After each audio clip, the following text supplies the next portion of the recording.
The space is crying, the time is dying, it's all because of you.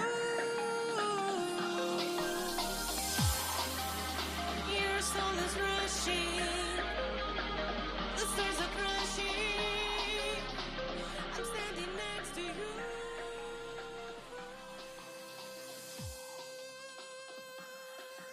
Good evening, everybody.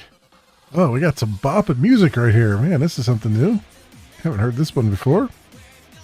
Welcome on in, everybody.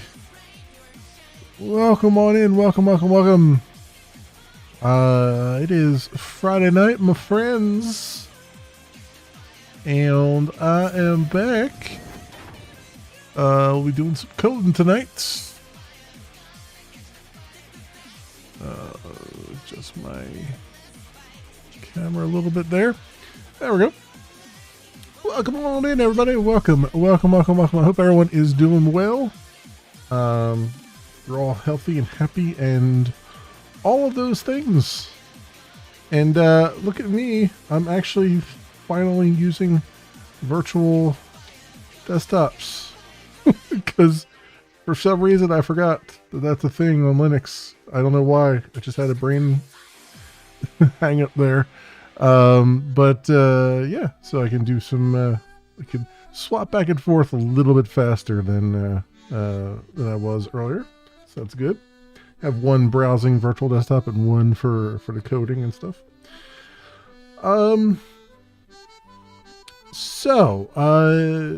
We had, when we were last together, we had the, initial success with YouTube integration. There is still a little bit of a bug there, where when I was, one of my redirects is causing the URL to not be correct. Like I was getting a 404 error, I think, on it. Something to that effect. I believe it was. So I'll have to take a look at that. We'll have to just kind of fix that if I can. But otherwise, I really what I want to do more than anything else right now is get started on having a chat widget. Now what's going to be interesting here is I want this widget to be able to be used standalone. I want it to be able to be popped out of the window. And I kind of just wanted to be on the dashboard. I wanted to be on the home page. Since there's nothing else really on the home page, and it would help to actually start the server here. That would be good. Oh, you know what? Before we start the server, let's I think I have some Dependabot things to take care of. Yes, I do indeed. So let's go take care of these. So Font Awesome has gone up a version. So do that. And I have committed everything that we had up to this point as well. Spring Framework goes up a minor version. So that's probably good.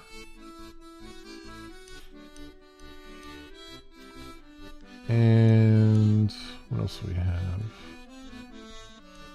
Faker, which we're not using yet, but we will be soon, hopefully.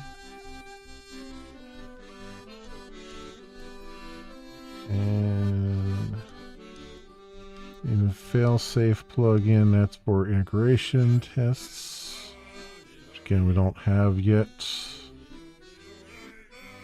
And the Surefire plugin is for regular unit tests, which we also don't have yet.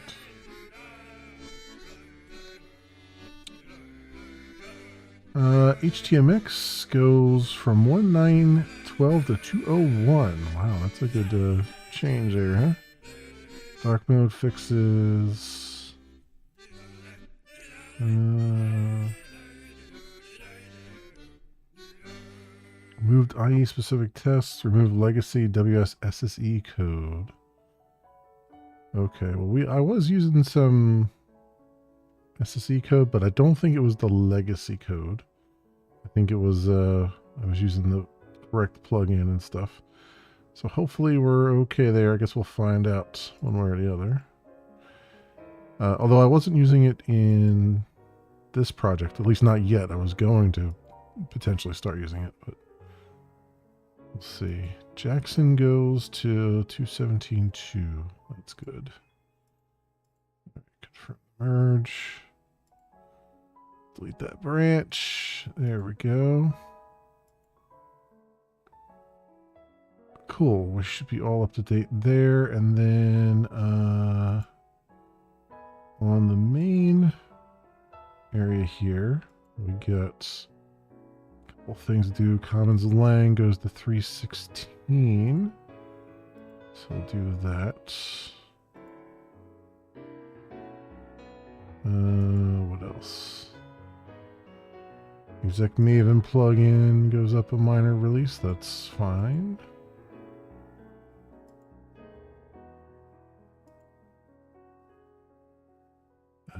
Hamcrests. What am I using Hamcrest for?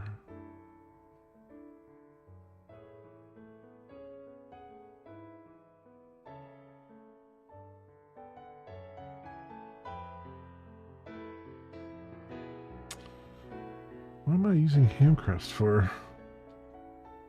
I don't know now. That's a transitive dependency, isn't it? That shouldn't be in my POM file. Oh, Hamcrest version 2.2. What am I using that for? Oh, it's a test dependency. Oh, okay. It must be needed by like Makito or something. And they don't bring it down as a, or maybe by JSON path or something like that, and they don't bring it down as a direct dependency or something like that. Okay. Alright. That's fine. That is fine. So we'll update that.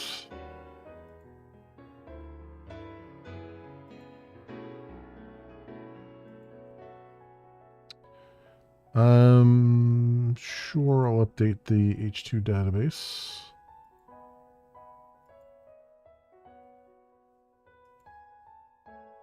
Probably have to regenerate some stuff, but that's fine. Jetty version, yes. We'll get the latest Jetty version. Cool. Alright. That's good. We should be all up to date then on those things. Let me go bring those down.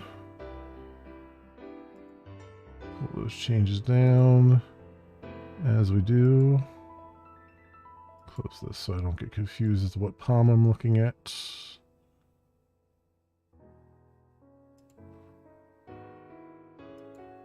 There we go. Okay, so we're all up to date now, which is nice. Very nice.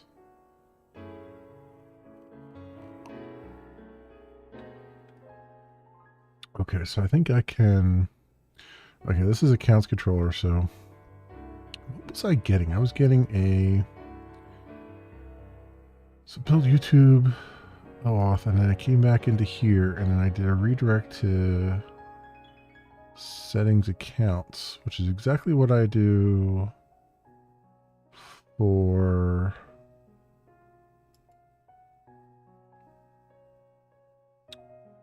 the Twitch one, right?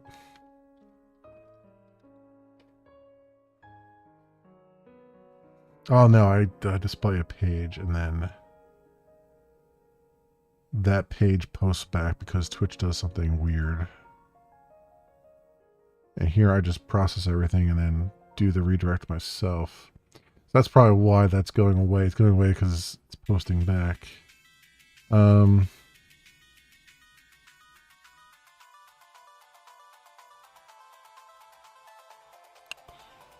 Interesting.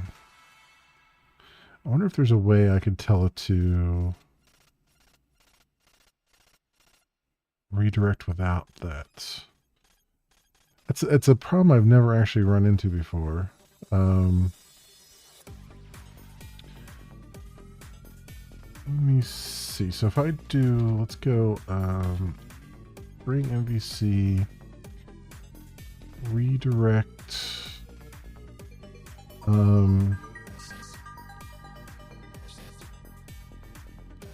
getting JSession ID. Redirect automatically append JSession ID.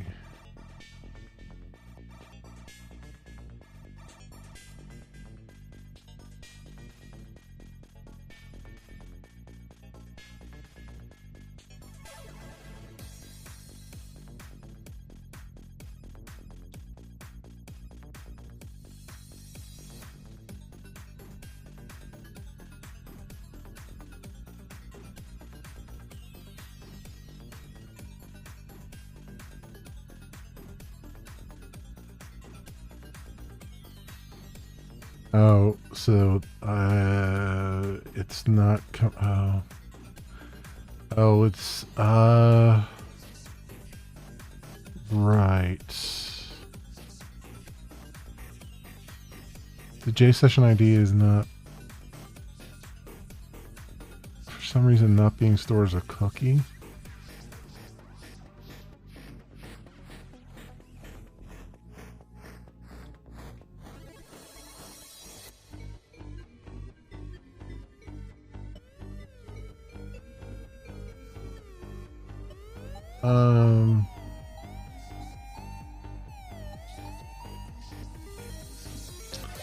I thought I had turned it on. Hey, Premiere, welcome. What did you miss for yesterday? Not much. I mean, yesterday I played Atlas Fallen. And it was okay. It didn't necessarily grab me. I do want to play some more of it, but it's like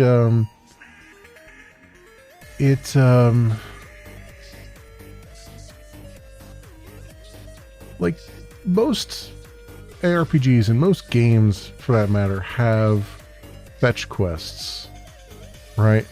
But most games try their hardest to not make the fetch quests feel like rote fetch quests. Like they have story, they have a lot of interesting things to kind of spice them up. And this game unfortunately makes fetch quests feel like a burden, like a fetch quest. You know what I mean? It doesn't. The lore bits that are there aren't necessarily interesting. The world is pretty empty, all things considered. It's beautiful. It's a beautiful game, but it's like there's nothing in the world that you can look at and be like, oh, I want to go see what that is, or oh, I want to go see what this is, right? There's very few things like landmarks and stuff in the game. It's just kind of empty. That said, I definitely want to play more of it, but it's just kind of it's I've knocked it down a few notches on the list. Let's put it that way. I enjoyed what I had there. The combat is nice. Combat's cool. But there was just something about it that just felt, it felt like a chore to play. Um, Instead of like a fun romp kind of thing. Um, but like I said, I'll come back to it. I have it on the list. It's definitely gonna be something that I do on Thursdays. But I'm going to switch back to Diablo 3 on Thursdays until I finish the main story of Diablo 3, the main campaign or whatever. Um, and then and then maybe I'll bring back Atlas Fallen back in and do some of that or whatnot. I am going to try to rotate a little bit. Like I might not do, all Diablo 3. I might do Diablo 3 for like 2 weeks in a row and then do something else and then come back to it and so on and so forth. But as far as the games I want to play, I'm feeling more like I want to play Diablo 3 more than I want to play Atlas Fallen, even though I do want to complete it and finish it. The combat in the game is actually really different and really interesting, and a little bit ridiculous, but it was ridiculous in a different way. But the world itself felt like it. Like the first mission you have really is to start to repair your gauntlet, which in any other game it would follow the same pattern of just go here, go there, find a piece here, find a piece there, and then forge them together. And that's fine. All games do that at some level, but this one it just felt like it felt sort of empty,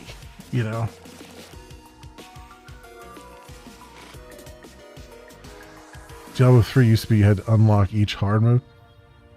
Yeah, I don't know. I'd like to get more into Diablo 3 and see what's going on there. I would actually like to play the season content too. In it.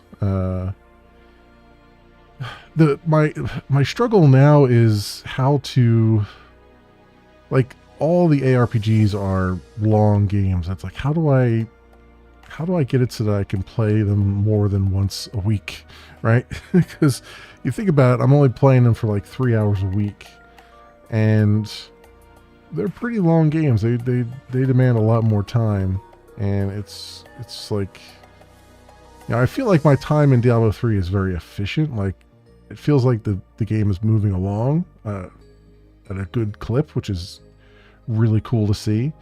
But it's also like, how do I make more progress, because it's, while still enjoying it, because it's I got so many RPGs to play. So I got a lot of them that I want to continue working on and everything. So I don't know. That might be like I might also. I like doing, like, Sundays. I like doing the first looks and first impressions on games to see what's coming around. But I might end up devoting that to doing some more Diablo and stuff, and just kind of like move it along a little bit, Yeah.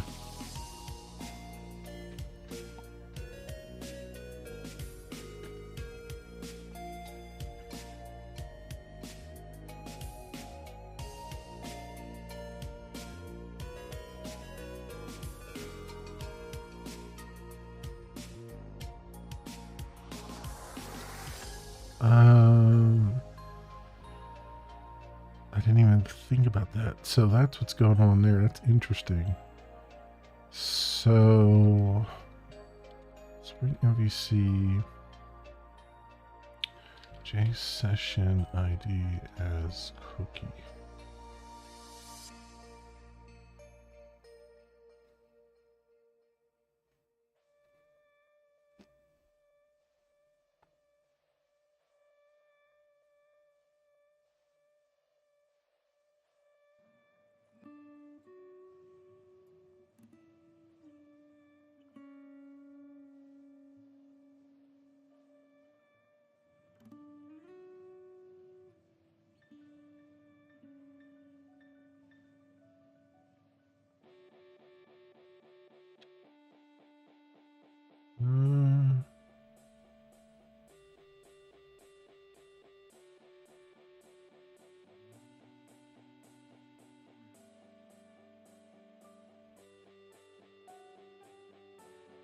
Hmm.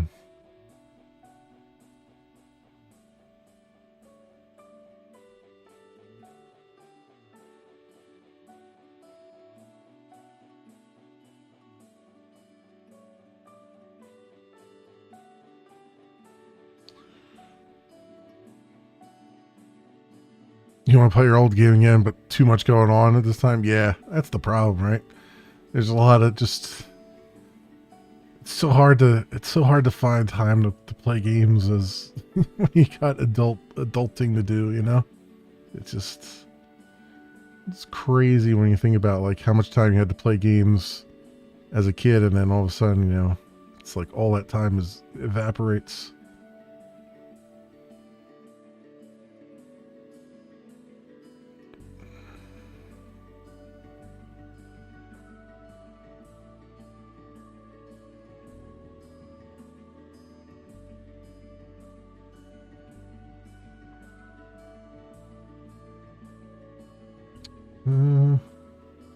Go on. Let me see if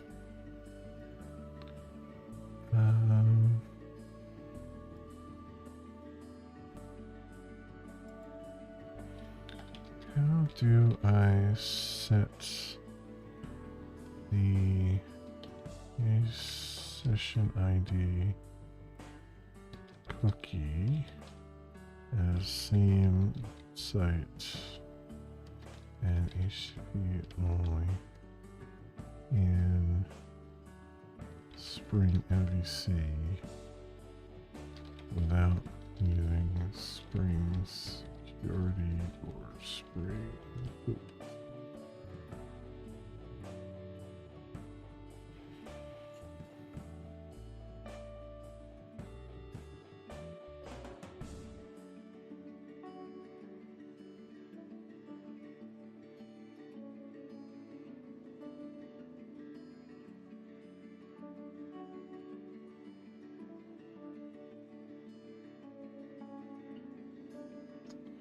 Using a filter for it.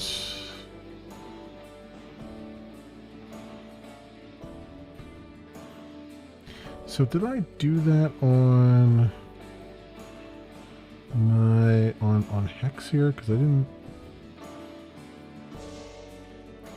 I must have, right?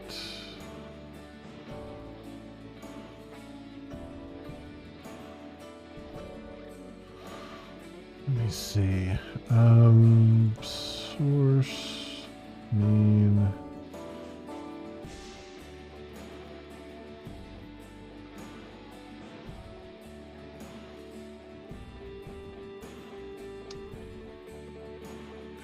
Interceptors.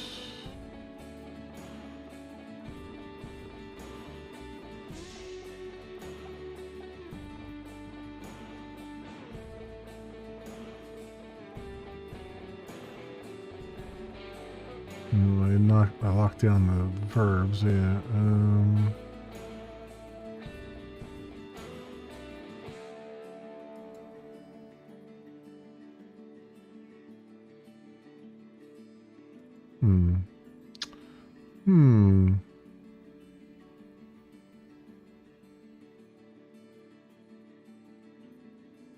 It's a content security policy. So, what did I do here? That one code, yeah, I know.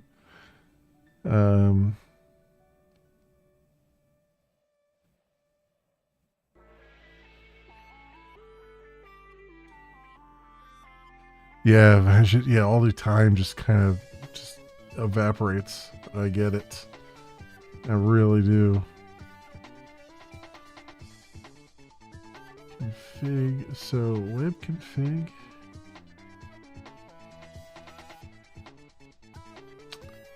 View resolver, multi-parts, locale, HTML sanitizer factory. Okay. Then init.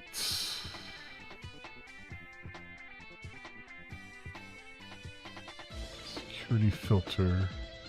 See, I was using Spring Security here, which may have already taken care of that, whereas I'm not using it in my other one. But let me see. Security.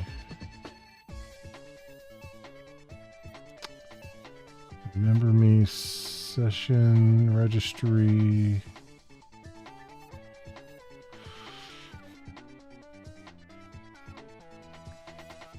Cores.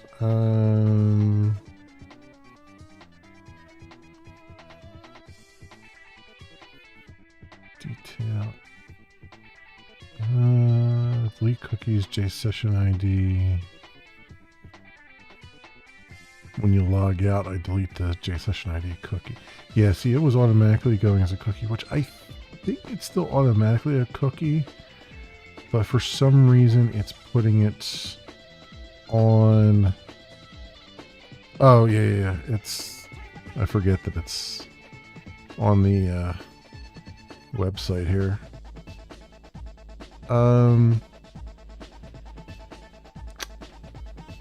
Yeah. So then, I think, I'm pretty sure that it is getting set as a cookie, but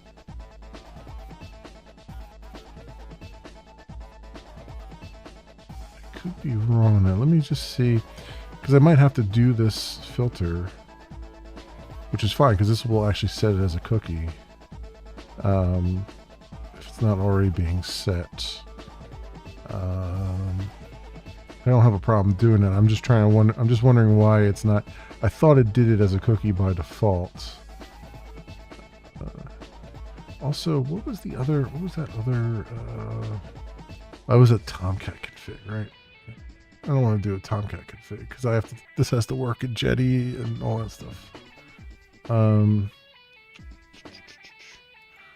Let's do check clean build.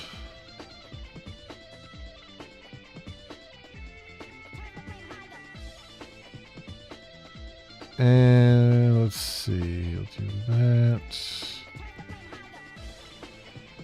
Clean. Start this up.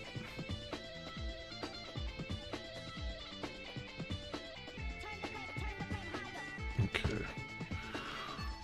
What do we got here? So if I look at the cookies,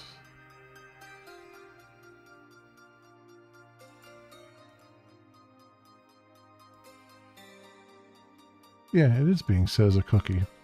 It's already being set as HTTP only and secure, but not same site, which it should be same site.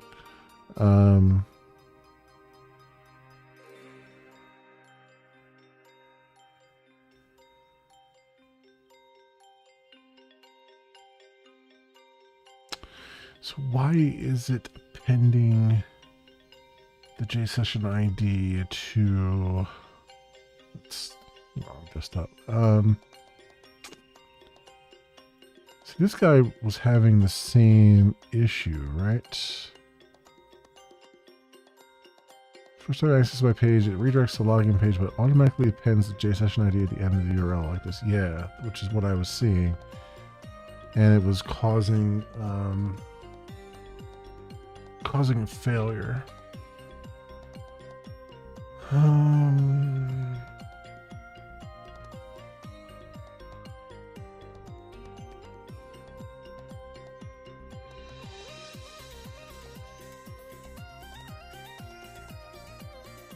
See, that's not.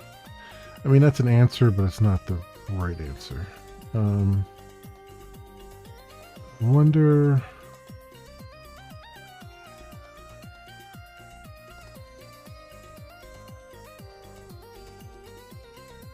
There a delay?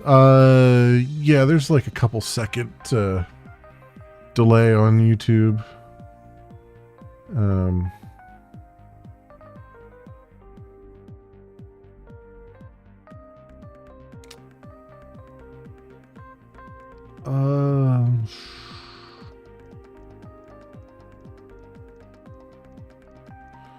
Response encode, redirect URL.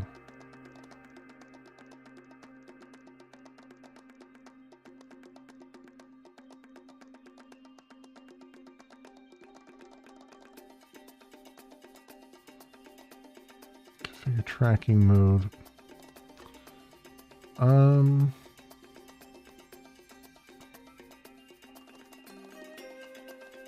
I wonder if there's... Oh, you mean on the code? No. Well, I mean, it's redirecting, so there's not really a... There's a little bit of a delay as the browser redirects, but... the problem is it's hitting this redirect, and for whatever reason, it's deciding that it needs to add the JSession ID back on top of it. And then that's causing the servlet at the accounts controller to fail because it doesn't like seeing a semicolon with stuff on it as a parameter. But as soon as I remove that part of the URL, it's fine. But it's not. I'm not the one adding it in. It's like something going on with Spring here. So I'm trying to see if... I wonder...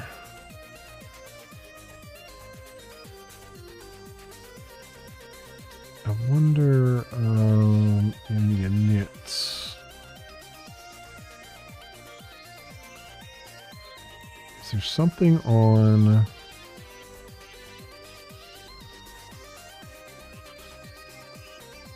Because this init basically serves as the web XML that we used to have to use all the time. And I don't know, I think you could set that in the web XML. So what I need to figure out is if I do servlet context, what do we have on this? We've got rate filter,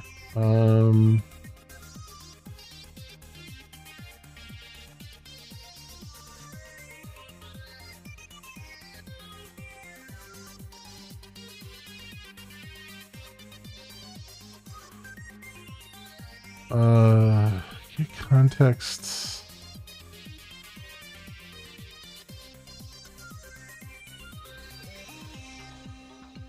Can I anonymize it? Is that what you're asking?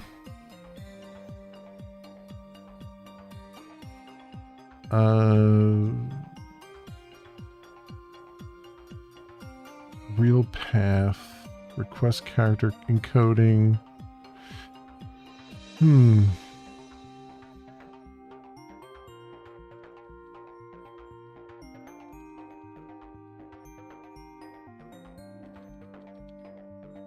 Oh, here we go. Session tracking modes. Replace any session tracking modes. Blah, blah, blah, blah. It's already been initialized. It's passed to. Okay. Set session tracking modes.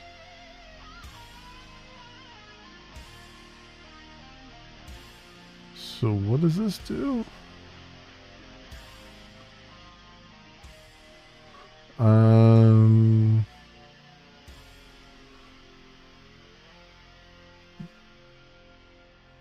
Void that part of the code. That's happening down in the Spring, down in the framework. So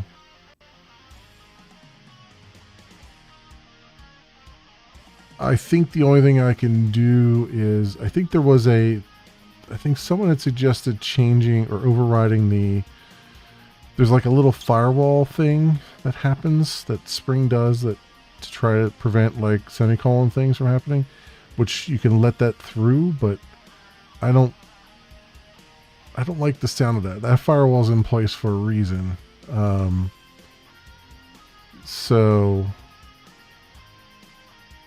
So I'm trying to figure out, and it's weird that it's happening only in this particular case. I guess there's nothing that says I couldn't, like I'm doing a redirect, but I could probably do a forward even. Although I suspect it might cause the same issue.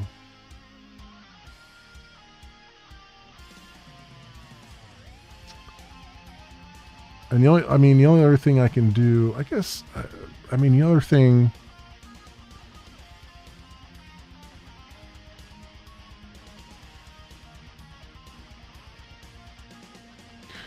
I could call the controller method directly. The problem is the URL in the browser won't change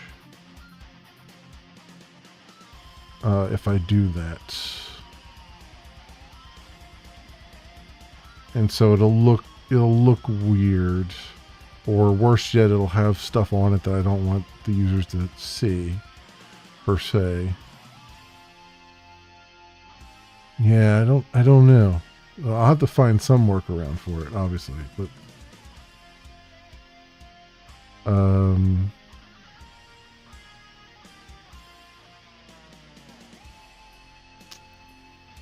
I suppose I could. I don't know if an interceptor would work for it. I could attach an interceptor to it, and see if I can get the actual URL path, and maybe strip it off of that. But I don't know if I have access to that or not. I suppose I do, but I'm not sure. I'm not sure how that comes through, because the thing is, it might be Spring is blocking it from a higher level than even the interceptors can see, and preventing it from going through. So it could be that too. What is this session tracking mode? Is it server context? Throws. What is this?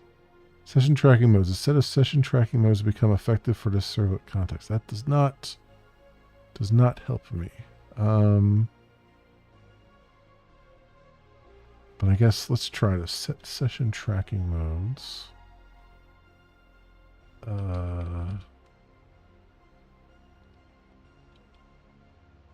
Session tracking mode cookie. Here we go.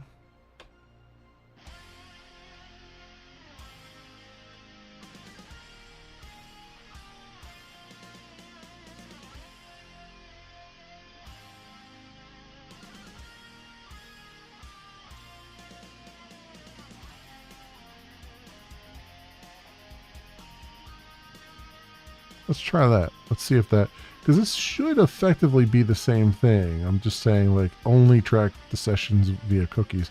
Because if you don't tell it, I think it tries to do a cookie, and then it also tries to do the URL, and it tries to do a few other things. But if you just tell it only do cookies, I think that will prevent it from putting it on the URL.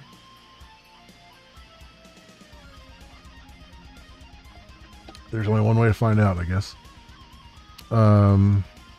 Stop the server. And do clean here.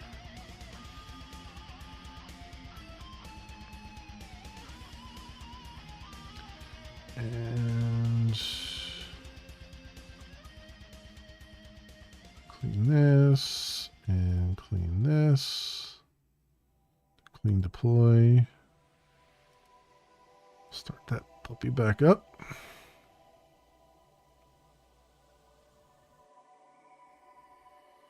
Okay. Come back over here. Go under accounts. I will delete this one. Maybe. Oh, did I not implement the delete yet?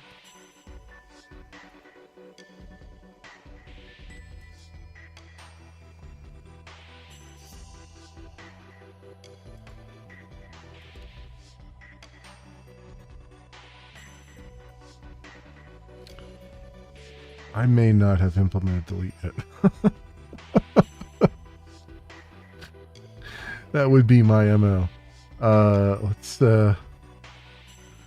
get this set up here.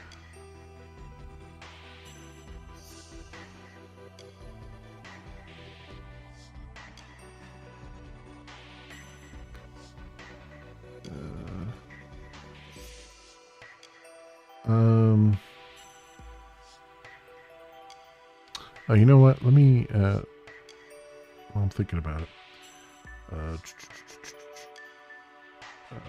Virtual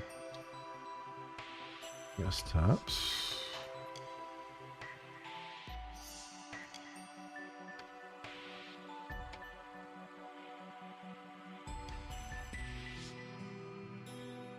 There we go. There we go. That way I can just use the keyboard to swap between them.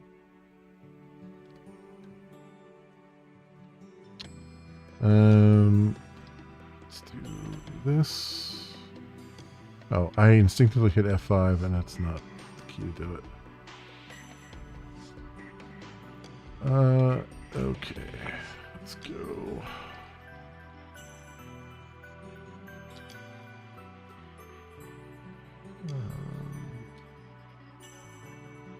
Equals to...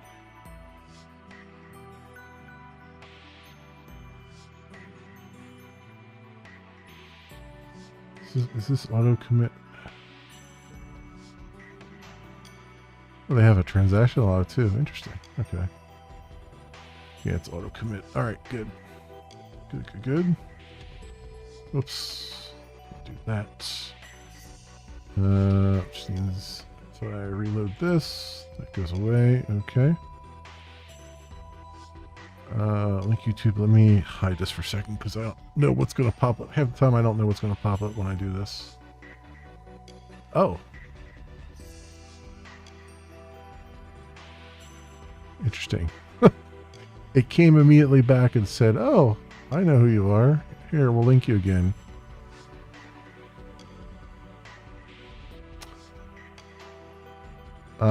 And actually this time it redirected fine. So I guess I fixed that, but also that should be prompting every time, and it isn't. So that's another thing. Okay. That's fun. Yeah, I literally, like, it's, in fact, I can just show it because it didn't do anything. It just immediately came back here.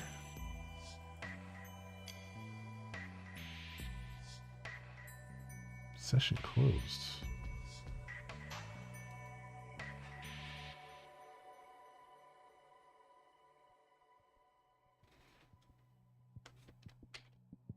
Say what?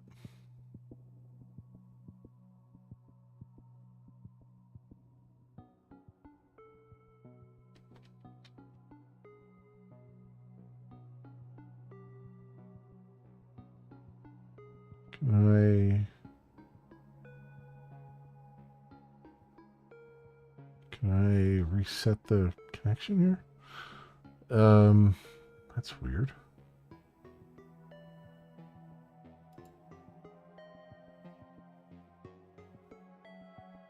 Okay. Weird. All right. Whatever. I don't know why I thought its connection went away, but it did, so can't argue with it. Maybe I wonder if it went away because I looked at the transaction log and it probably...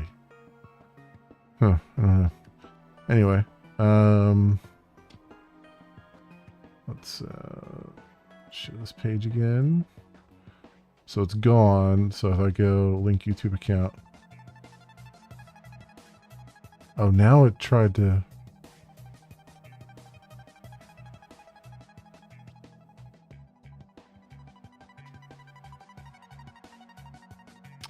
Why am I getting a different result every time I try to do something? And why am I getting that result at all?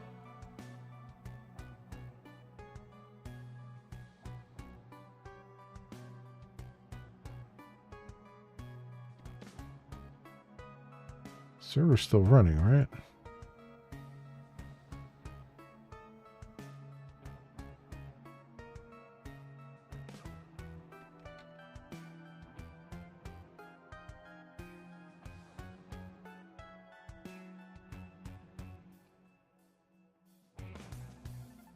Yeah. The client ID is coming back null again. Why is that happening?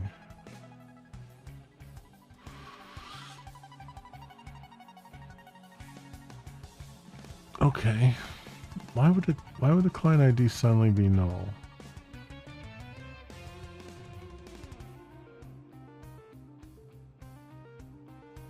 I mean, it's always getting it from the same place.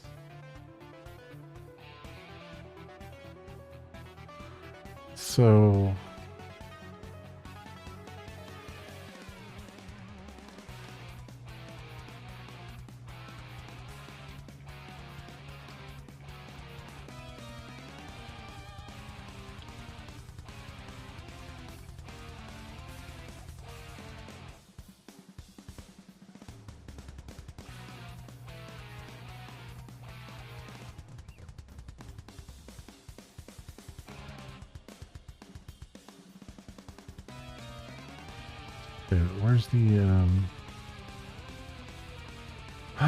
where's the log files at again?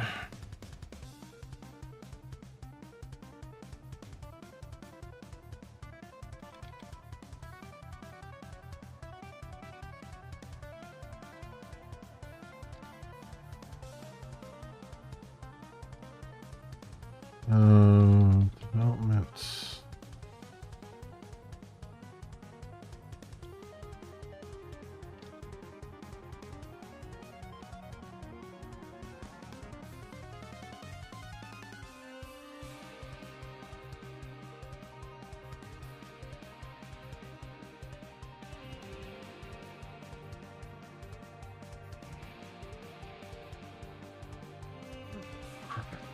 Right. There you go.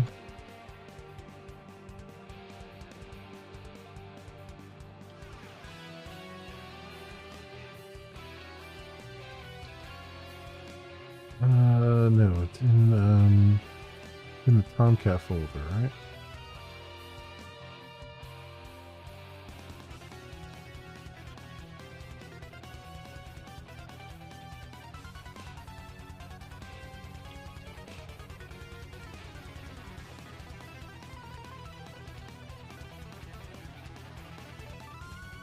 No, where the hell am I deploying this to? It's deploying to the workspace.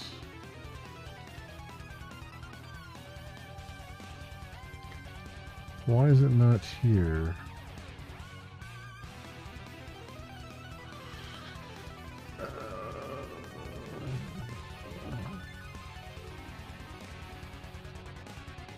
Where the hell is it deploying this to?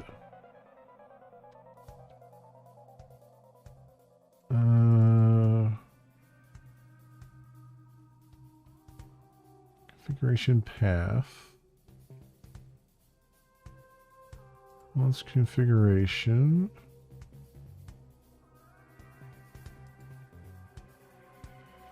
Catalina base is... Yeah, there we go. That's where it should be.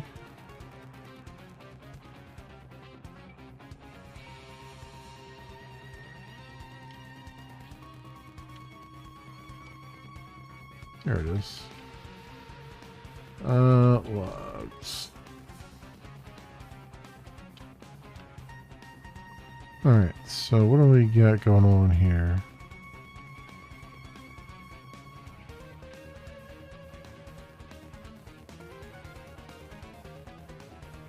Can I do a bypass delay? I think it's working now. I think that part's working. Something else is going on where I'm randomly getting overlapping file lock exception. The file is locked. Resources.db. That's why I can't read it.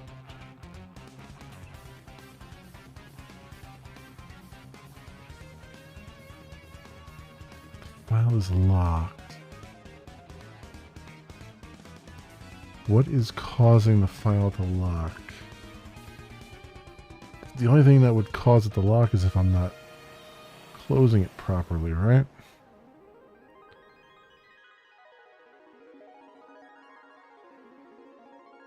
So, yeah, because it's doing get MV store, get value from secure storage, get value key from secure storage. So, secure storage you're till 58.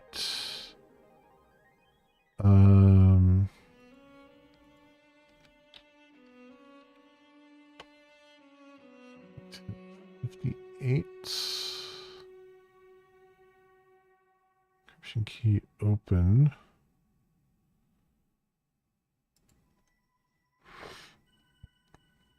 I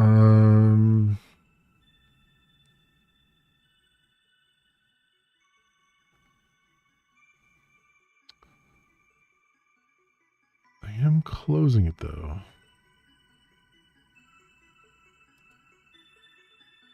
Oh, frack me though. If there's an exception here, it's not going to close it.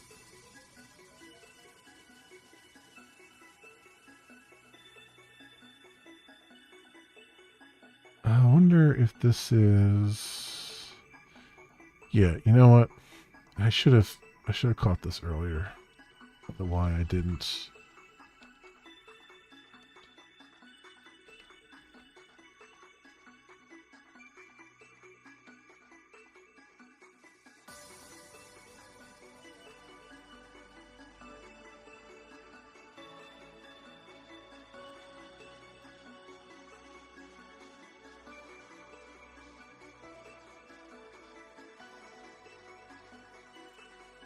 That's what I should have been doing. Put it in a finally.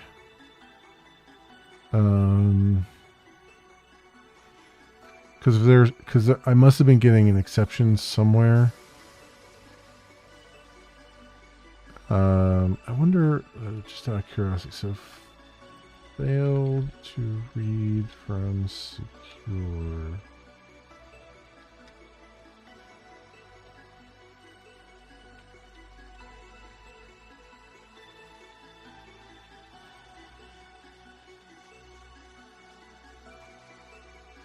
Failed to open secure storage to save new value. Failed to read value from secure storage. Yeah, okay. So where did this... So this, I think, caused the problem. Ultimately. Although here it's saying the file is locked. So...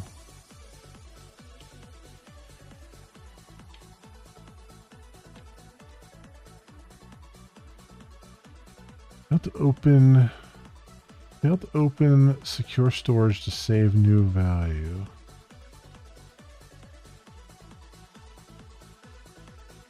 The value may not be no. Oh, okay. Okay.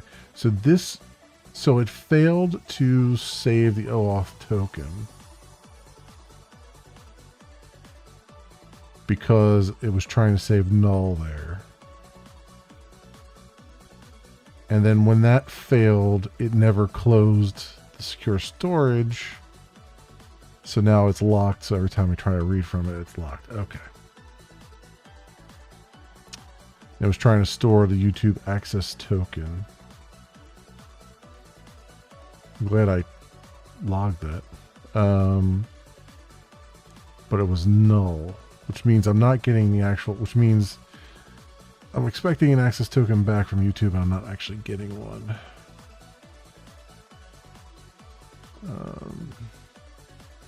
So that's a different problem.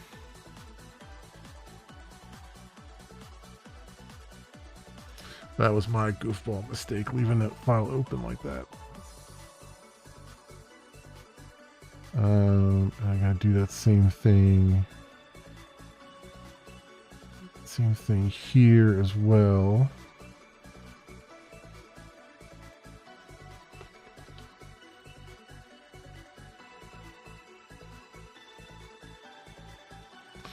Unfortunately, this is not a... Oh, it does implement auto-closable. I should be able to do... Okay, wait a minute. I should be able to do this then. The store...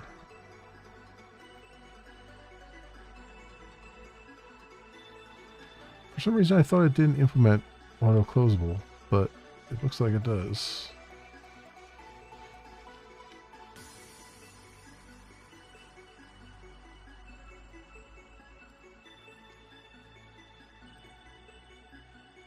Even better.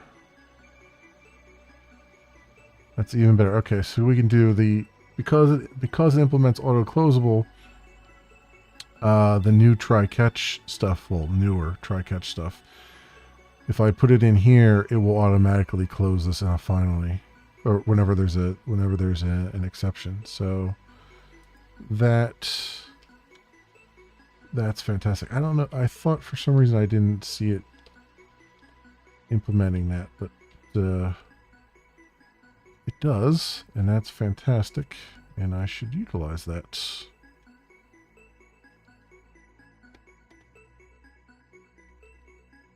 Then I don't need a finally at all. I don't need to do a null check. It's just nice and clean, and we're protected. So I gotta do that here as well.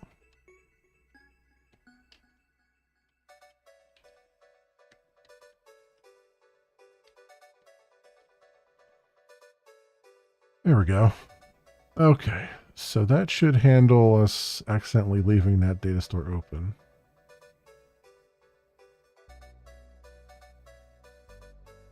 I don't know why I didn't catch that in the first place. I should have caught that in the first place, but I didn't.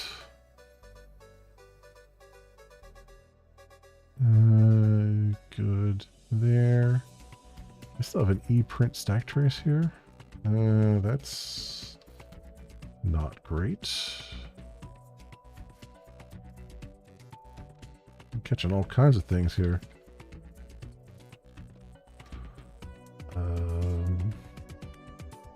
Failed to rotate secure storage.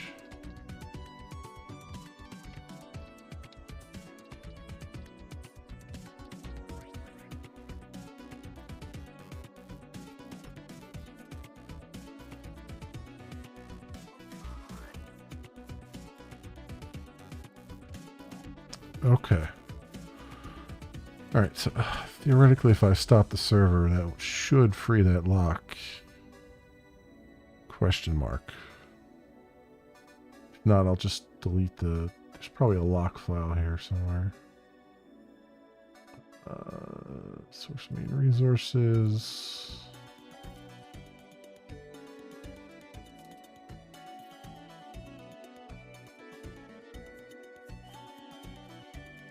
Well, hopefully that has freed the lock. If not, I'll have to look up how to do it. Let's get the project clean. But we still have the initial problem, which is we can't save null to it. So I should probably put a null check in here. Store key to file.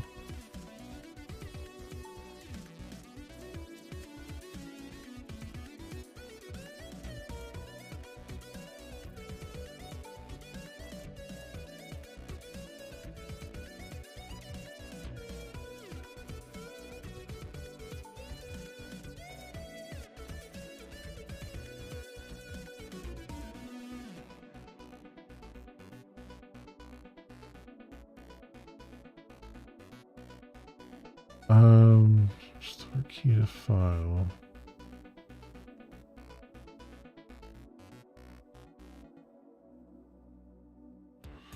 Oh, that's the other. That's a different file.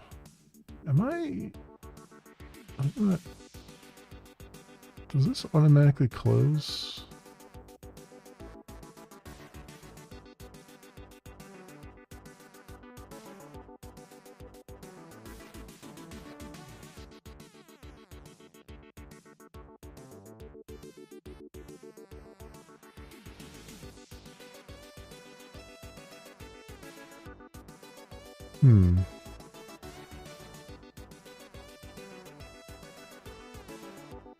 I should probably look that up to see if I need to close the file that I write that to, but in any event,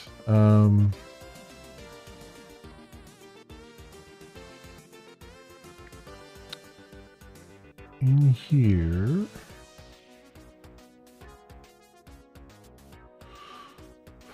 put formatted.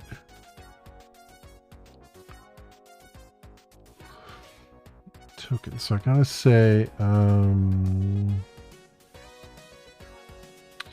if token is null, return false.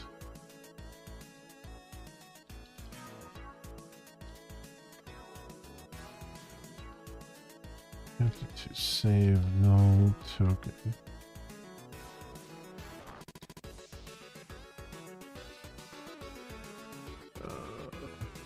Service name, account ID,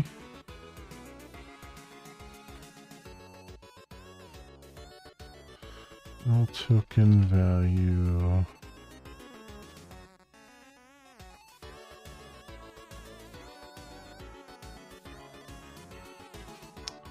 just gotta do this.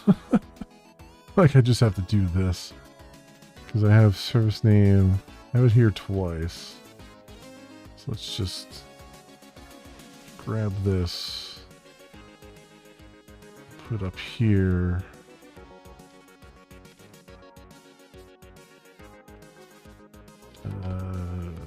Token key.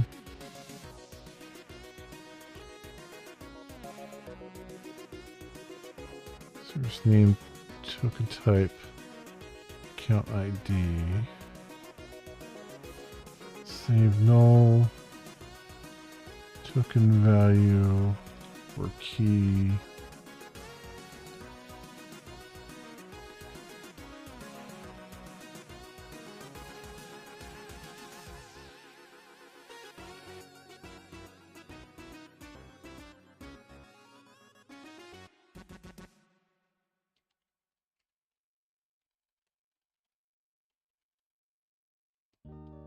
there we go. Makes it a little bit better. So I can null protect that at least. And then I just gotta figure out why it's null. I should also do that for the regular save, right? Key to file. Oh, actually, that's the only thing I'm using. That's saving. Okay, so that's fine. So references here. Okay, in here.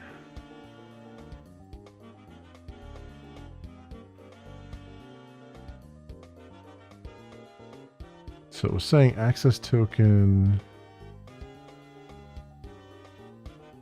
was not coming through.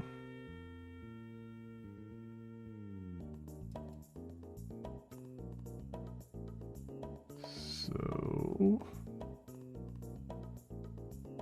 create account.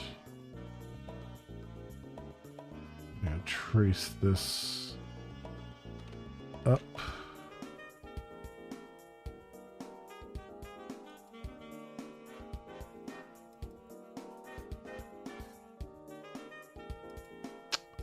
Okay, so then let's get access token.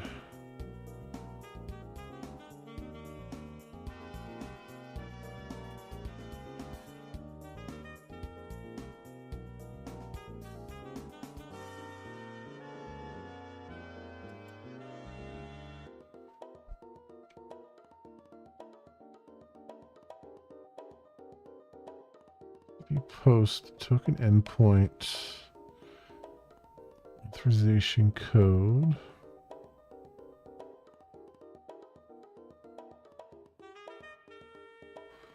Blah, blah, blah. That does all that. So that was the post.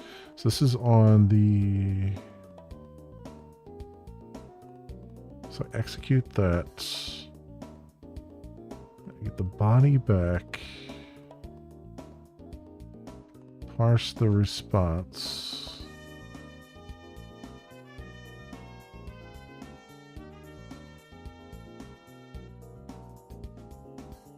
So I'm guessing it's not.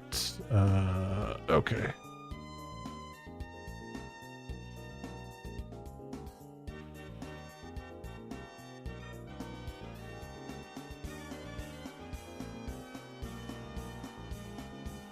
So somewhere where it's mapping it from the JSON back, it's not either the field is not correct or it's just not there.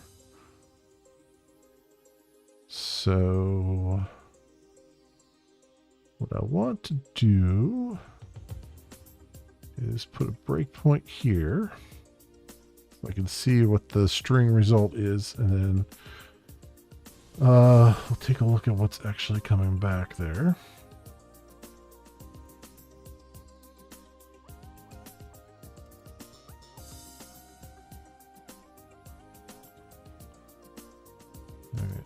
Start this back up.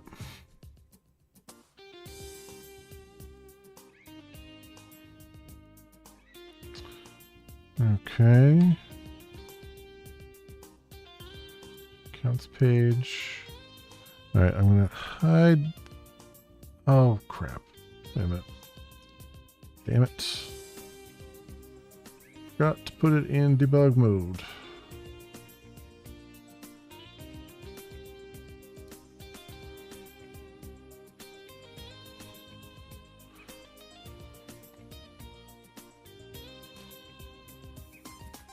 Go.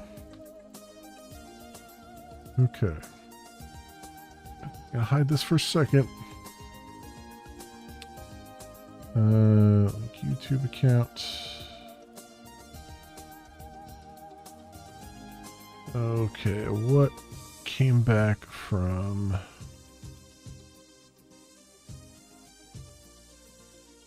This is something else. That's not. It was a different breakpoint. Okay, results. So let me grab that.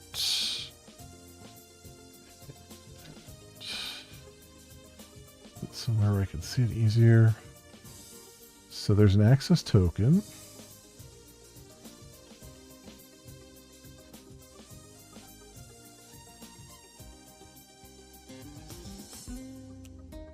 That expires in.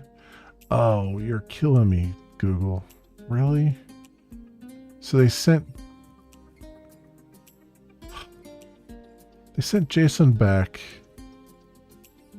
but they sent back formatted JSON instead of just. So it's got line breaks in it. Jesus H Christ. Oh, fucking Google engineers, you suck. I bet that's causing all kinds of problems here. Who the hell sends a JSON response back that's pretty printed? Like, what the frig?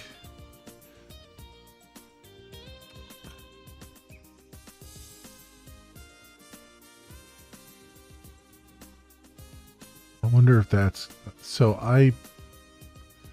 Okay, let's close that so I don't leak any keys here. But let's see. God bless America. So object mapper, read value. And there was an error. What was that? Wait, what? The Illegal access. This web application instance was stopped already? What the freak?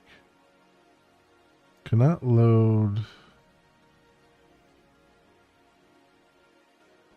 class stack.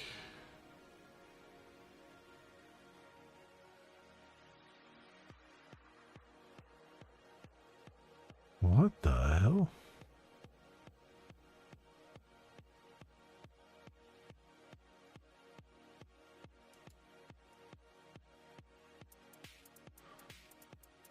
That was something else. Okay, it's still running. Invocation target exception.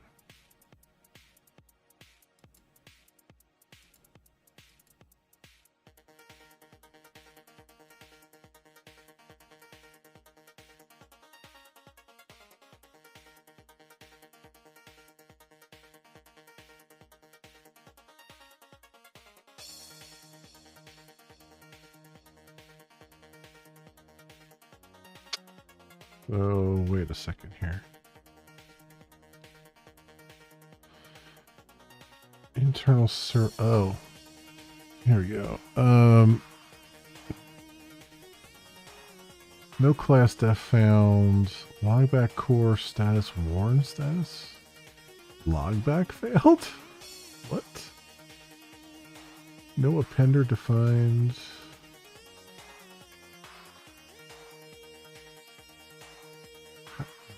How did that happen?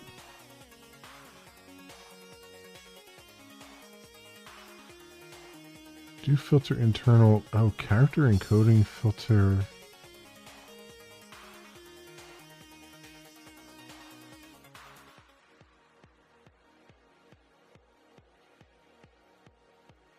(201). Character encoding filter 201.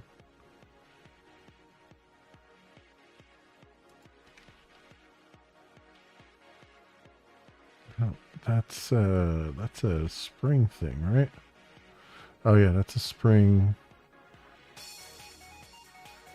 How did that explode like that?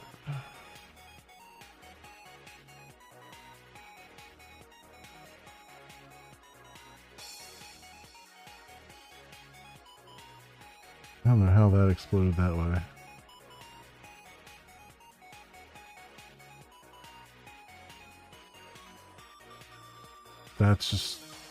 That's wild to me. I don't know what happened there. That just happened because I was in debug mode, or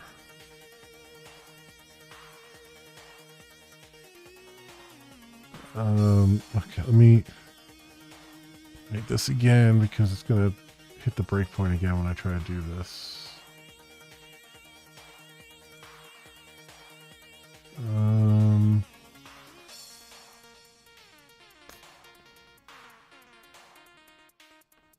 So I just run and run.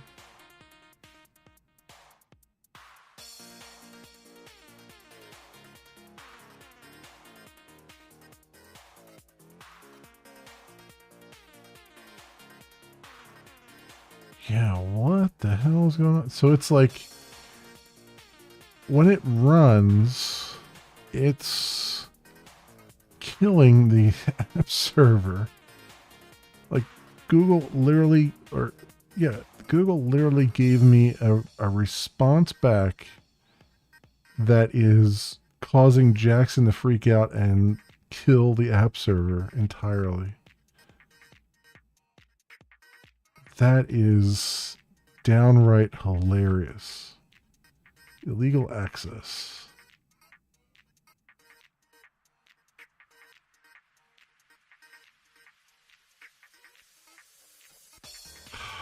Jesus Christ. So, all right. I'm betting if I remove all the goddamn line breaks from this string, what do you want to bet? It'll be like, oh, now I can read that. Okay. Why is that even I guess it's... Because I'm doing a UTF-8. I'm assuming it's coming back as UTF-8, but it might not be. It might be coming back as some crazy other character set as well.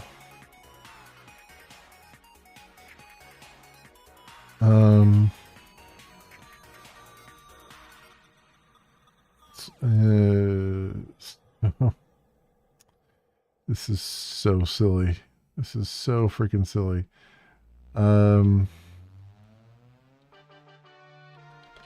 Clean up ring.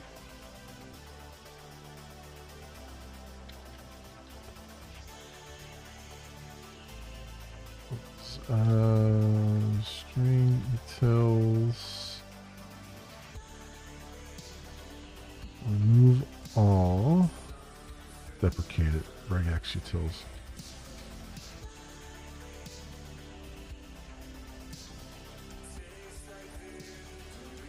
Remove ignore case.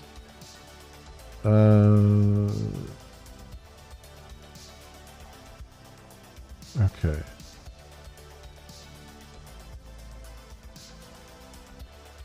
I wonder, isn't there's like a strip or something?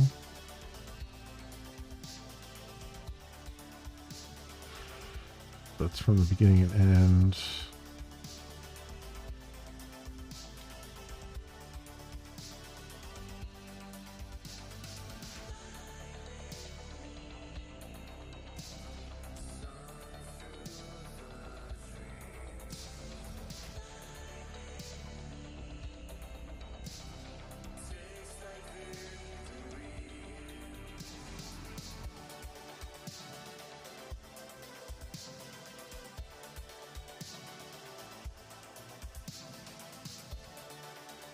I'll try this. I'm gonna do it without debug mode just in case that was, because it was working sort of before. But then again, it may not have. I mean, who knows?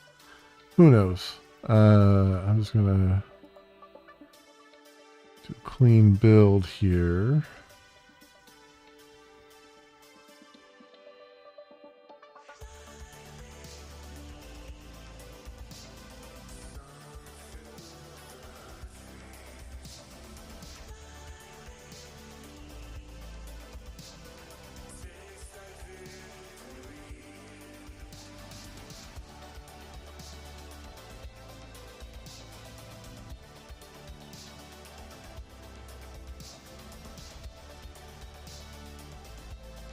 Alright, accounts.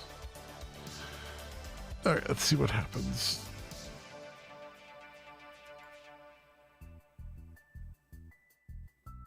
System error occurred while processing your requests.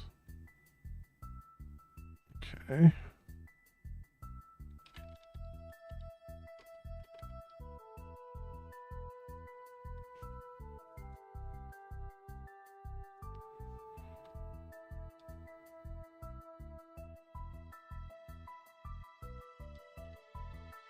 So what was the system error?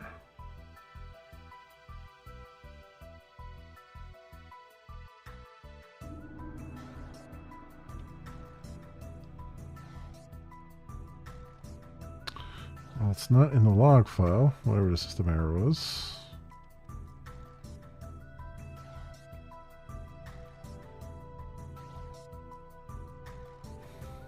I don't see anything here either.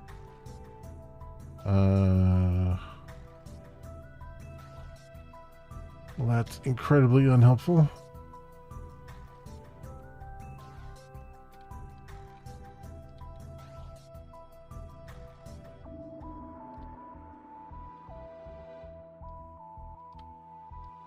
Is it in the Catalina log? Which is not here. So I guess it's not in there.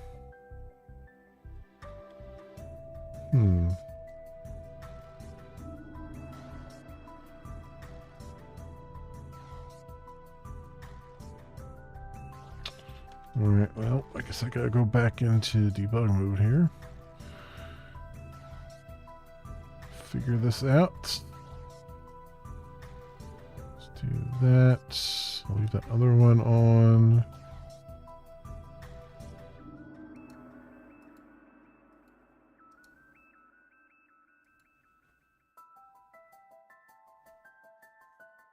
Let's see what happens.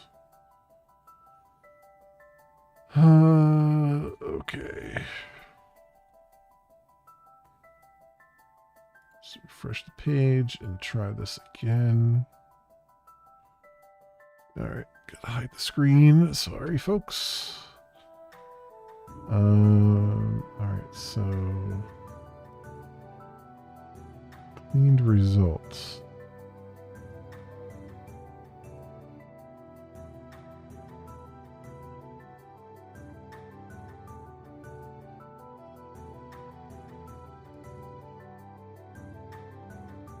Wait a minute.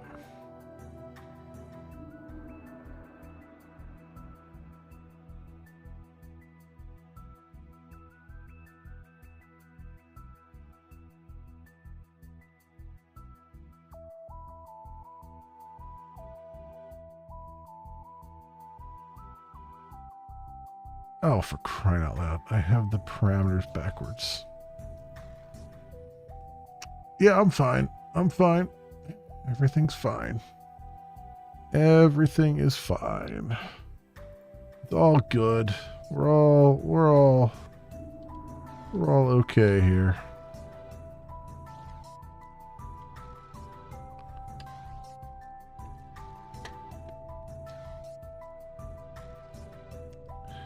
Yep. Nothing to see here. Everything is just fine. Just fine.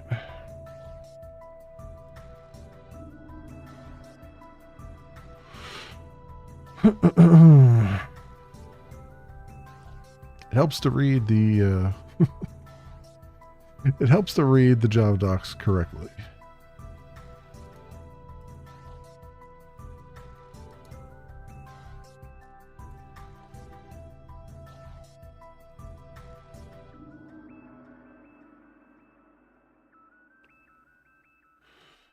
All right. Let's go back to here, refresh the page. Okay, let's try this once more. See what happens. Okay, so that immediately came back as connected without prompting me or anything.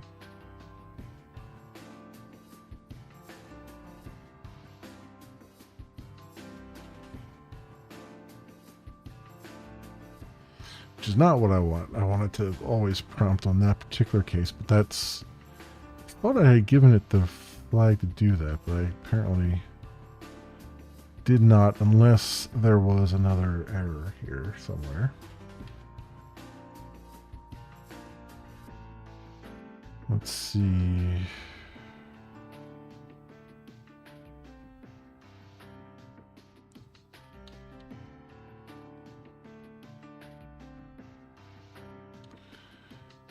The log is surprisingly quiet.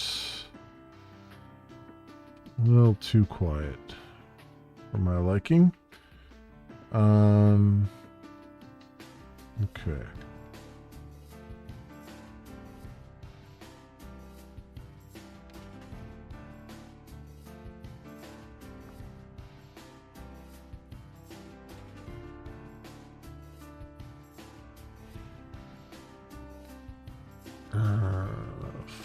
Four.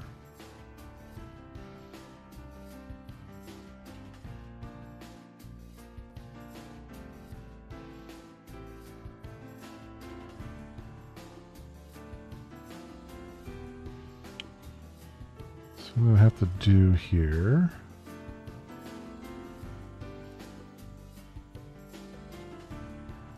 is I have to debug this just to make sure that it's coming back with something that makes sense. That's the only way I can see it. Because I shouldn't log this stuff because that would be bad. So the only way I'm going to be able to see it is when it briefly enters memory here.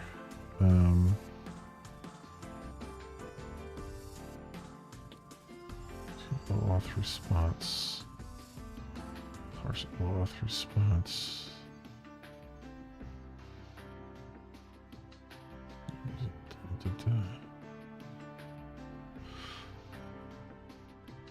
Okay.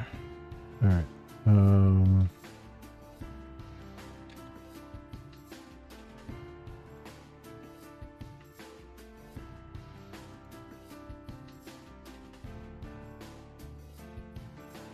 Okay, now it's back into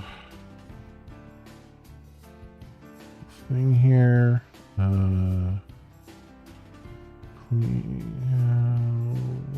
What is going on? Why are you having problems? What is happening there?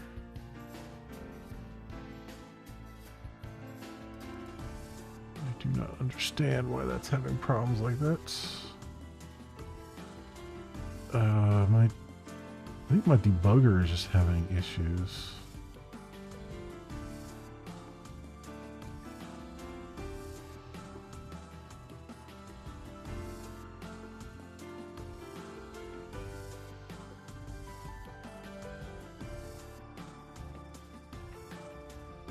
Yeah, it's really strange. Like the debugger is getting illegal access on certain things, which is just kind of crazy, but it's obviously working. Well, obvious is not really obvious, but it looks like it's working otherwise.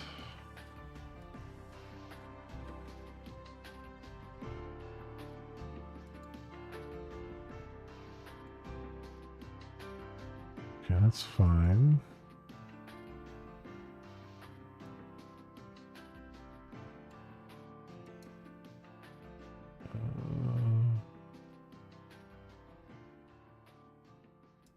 Inspect.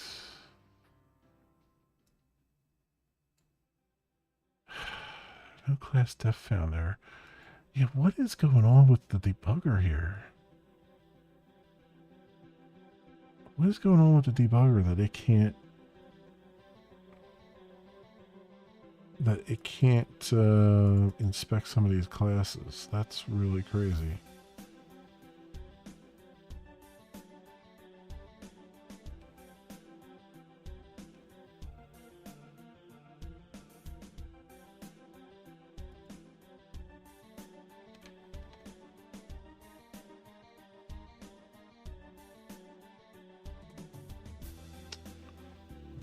A breakpoint after all that. And we'll see what happens here.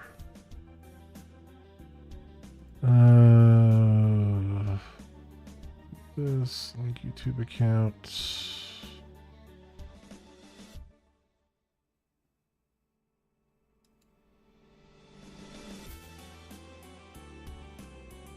Alright, did it bring everything back this time? Access token expires in no refresh token though. Even though I asked it for a refresh token, oh well, okay. It doesn't get one initially, right? It gets one later on.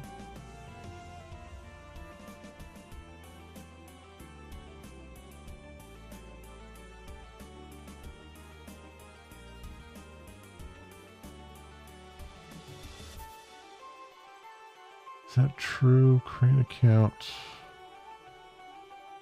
I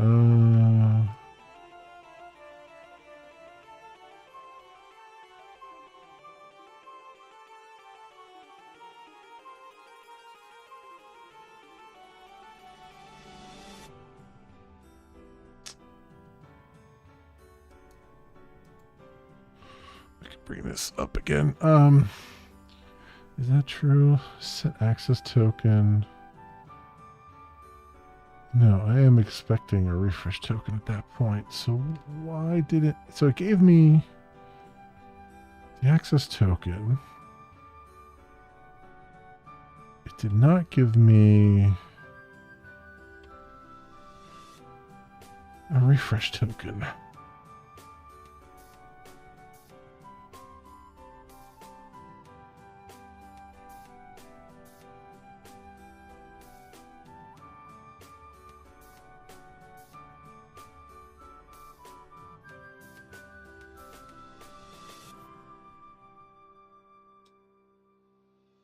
Even though I asked it for one, right?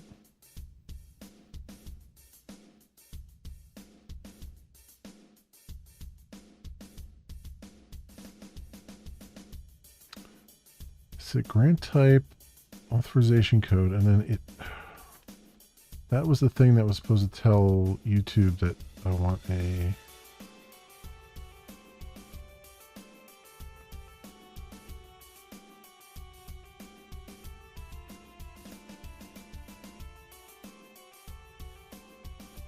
Oh no, must be set to authorization code. For access token to exchange authorization code for access token. Yeah, endpoints. Define parameters.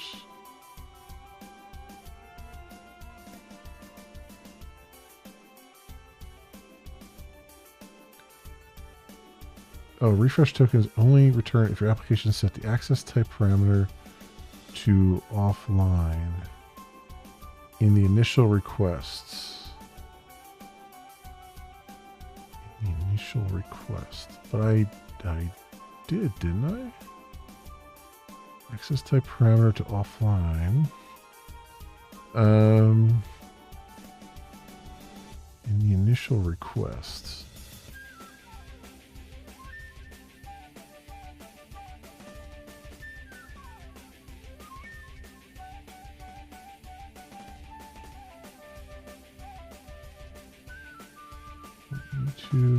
Oh, I didn't actually set it.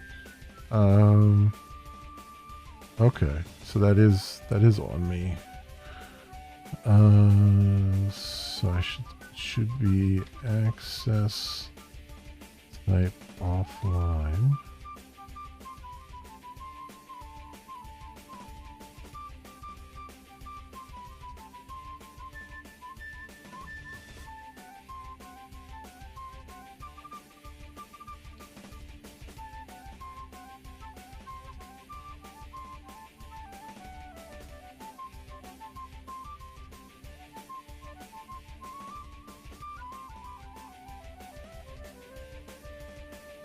Okay, so in theory, setting the access type to offline should then give me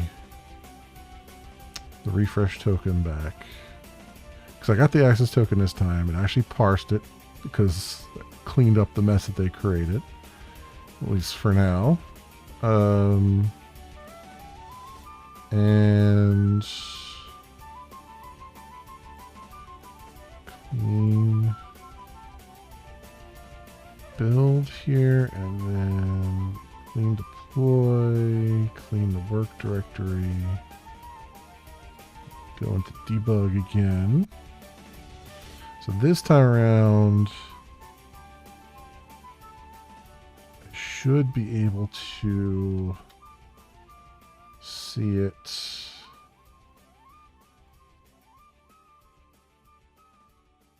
Okay, I don't have any in there. That's good. I should be able to see it.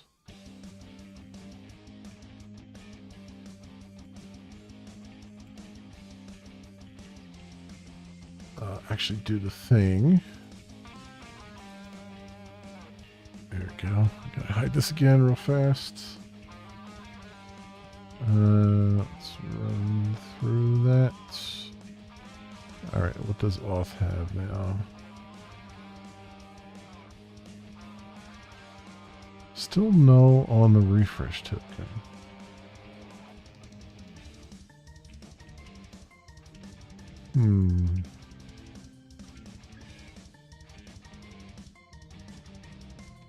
Hmm.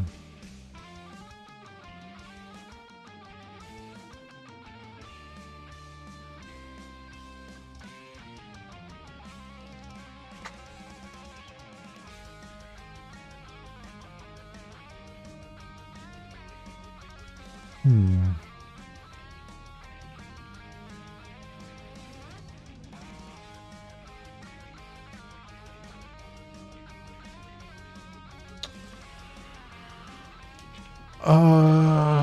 Okay. Why?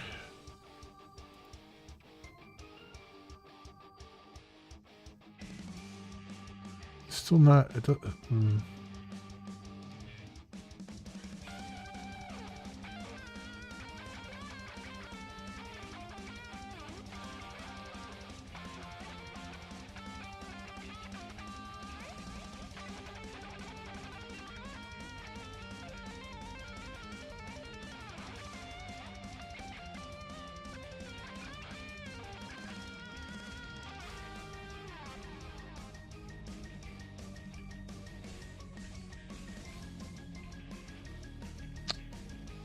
Um.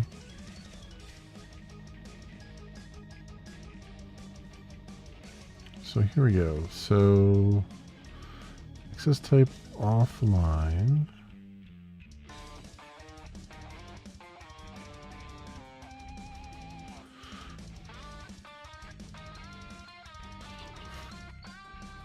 And then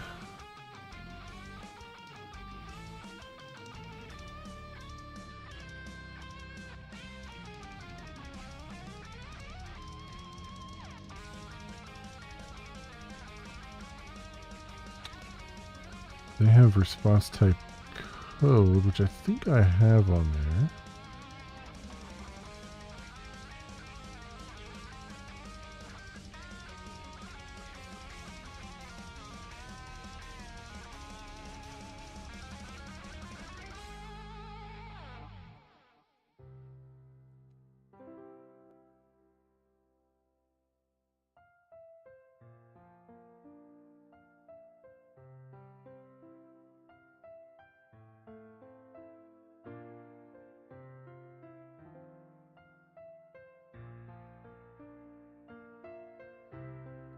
This type. I do have to give the prompt as well, which I'm not doing right now, but where's the...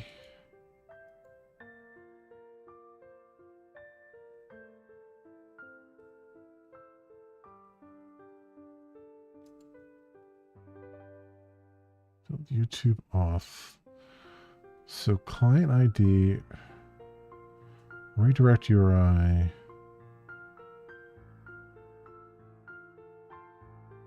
response type,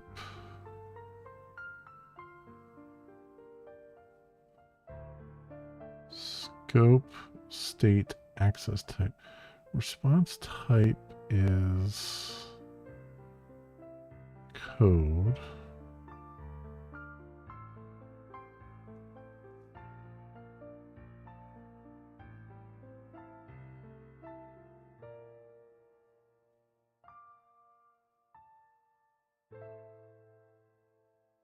Access type offline.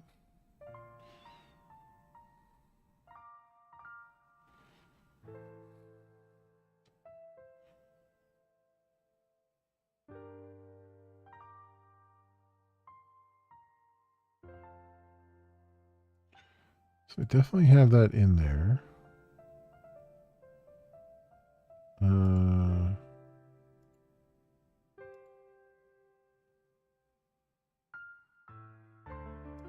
So I think...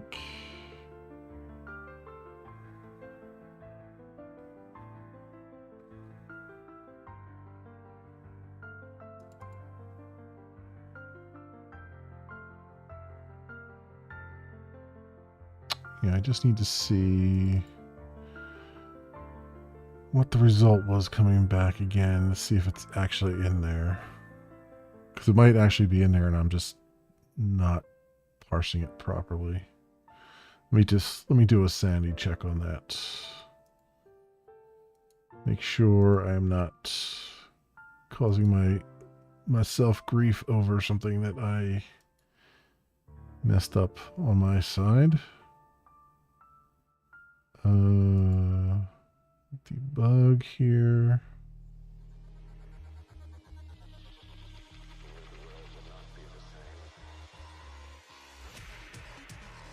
Okay.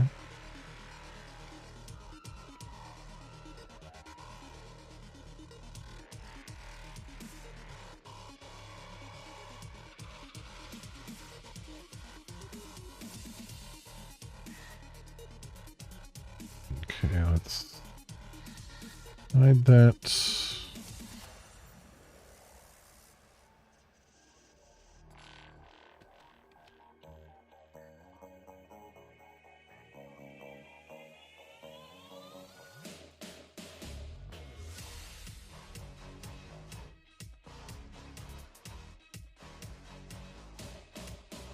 Yeah, Google's only giving me an access token back. So it's not on my side. Well, I mean, it's not a parsing error on my side. Let's put it that way.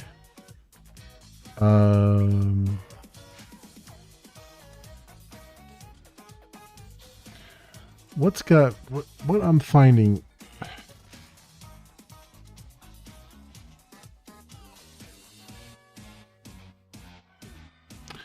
What I find weird about this, and maybe they've just written this wrong, or just written it in a way that doesn't make any sense. But they're saying on your initial call here,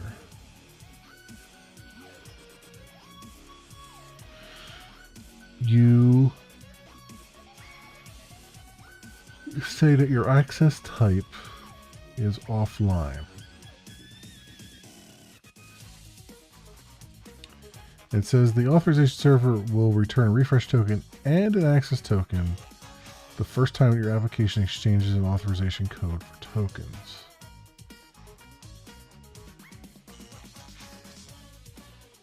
Which means they're holding on to this somewhere on their side so that they can then do that, which seems really weird. It seems like the access type should be something that I ask for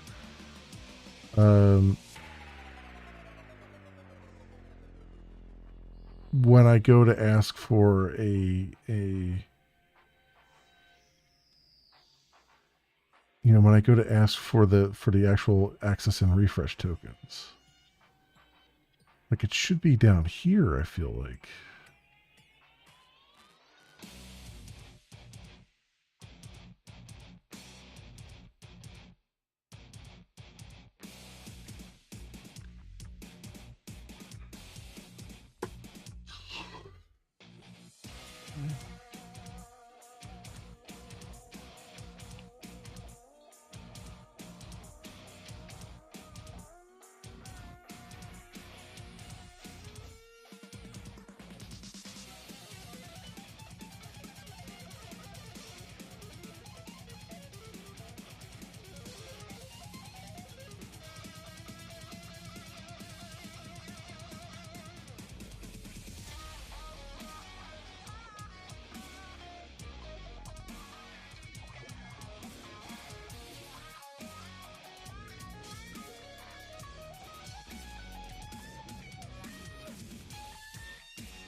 Yeah, I'm wondering.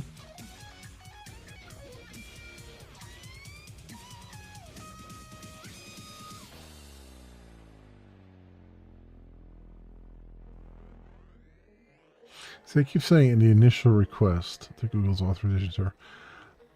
I wonder. I mean, I can send it again. And the worst that could happen is it'll just ignore it, probably. Or maybe it'll throw me an error, but...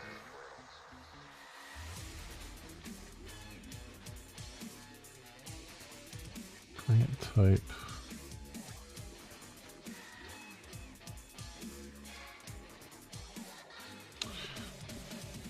Just for the sake of argument, I am going to do values add new basic name value pair,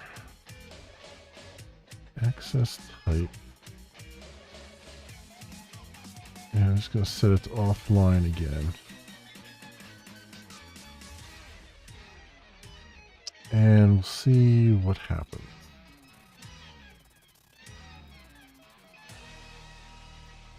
If the documentation is correct, nothing should happen. Nothing different should happen.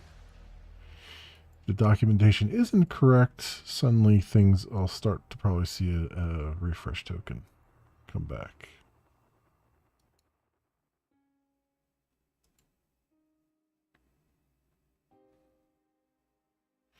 Because they're definitely not sending it to me in the body, because I just looked at the raw body coming back. So it's definitely not. It's definitely not there. Let's put it that way. What am I looking for? Oh, I'm looking for this. What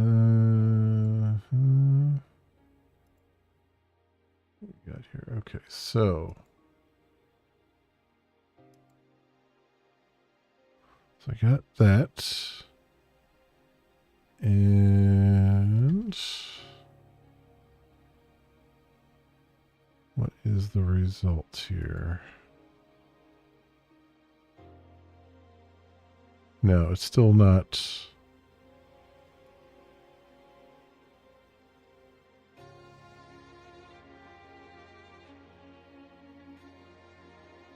It's giving me a long ass access token, but it's not giving me a refresh token at all here.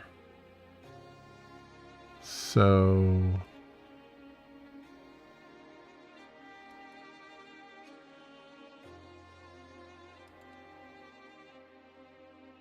that does nothing.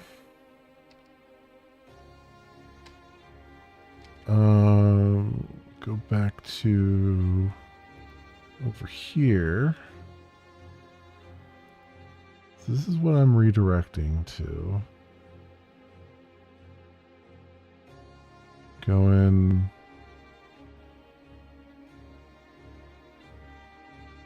Off to off.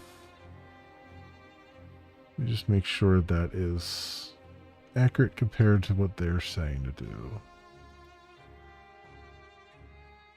Because maybe there's like a different endpoint.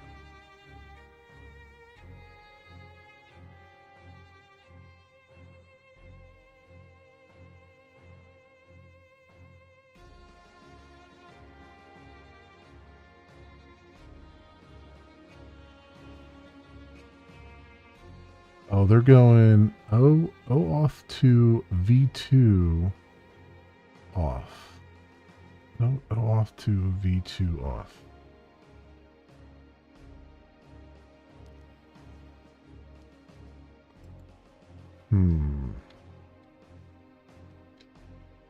What do you want to bet that that's what I was missing? I was probably going to like an old version or OAuth thing that probably didn't have that.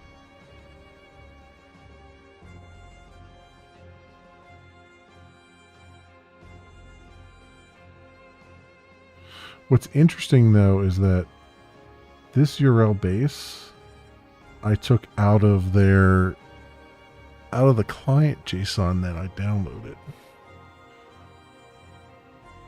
So that's interesting. It's very interesting.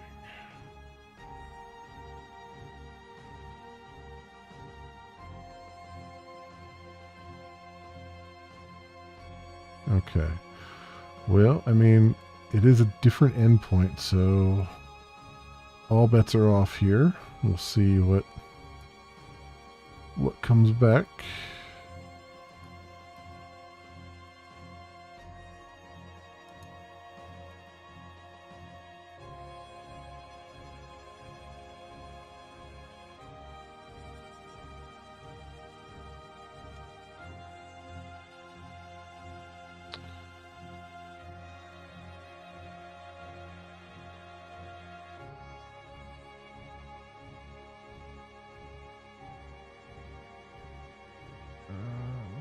YouTube account. Alright.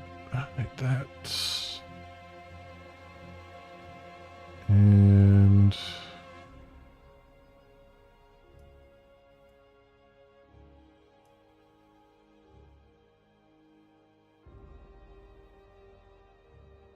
no dice. Still not bringing it back.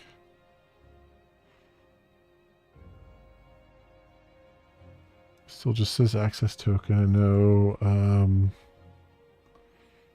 no refresh token.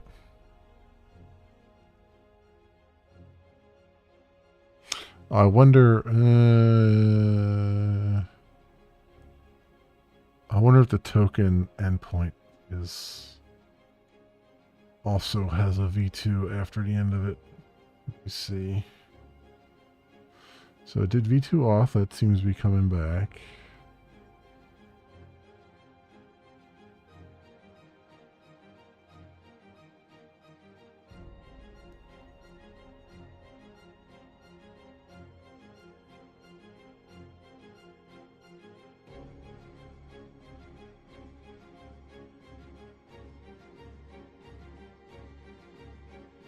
This just says OAuth2 googleapis.com/token.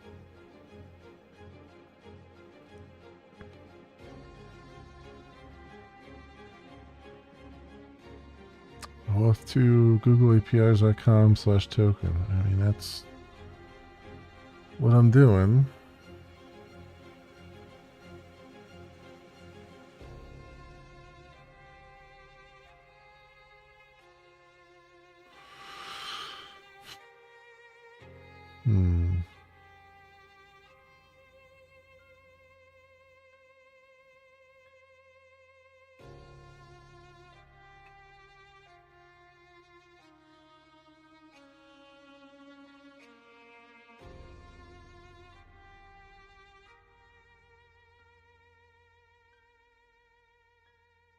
Access underscore type. Let me just make sure I spelled that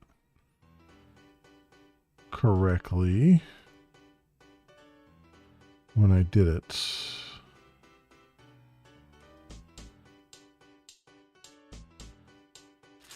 Yeah, access underscore type ACCESS.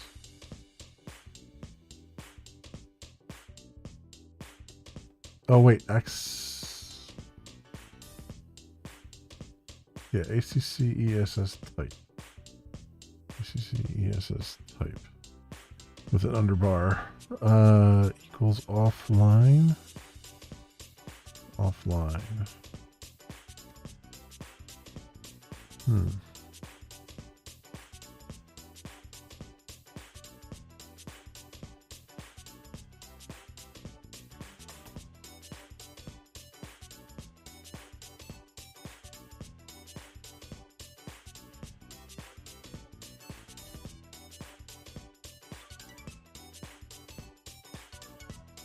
That's exactly what they have. Although they put access type earlier, it shouldn't matter. It really shouldn't matter. But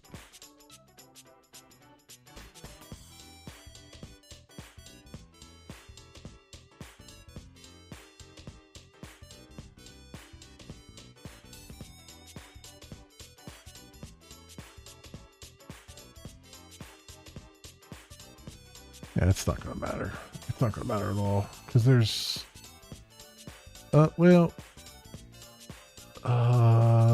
the state key that I'm putting in there. I wonder if that is...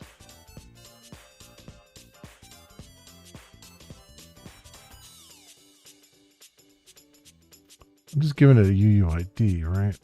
But I'm wondering if that... Did I URL encode the UUID? I bet I didn't.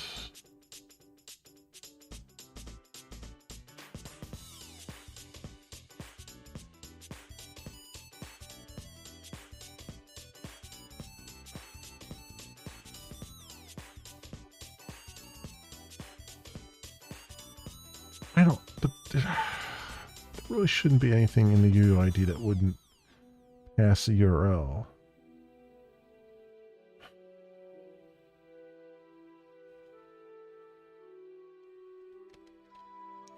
You just make sure.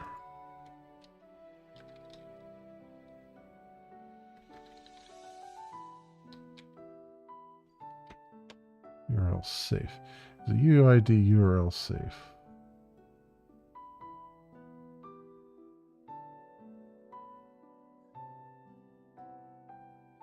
Yeah. So it is. Like a UUID is URL safe. So I shouldn't have to do anything there. But I'm also kind of wondering.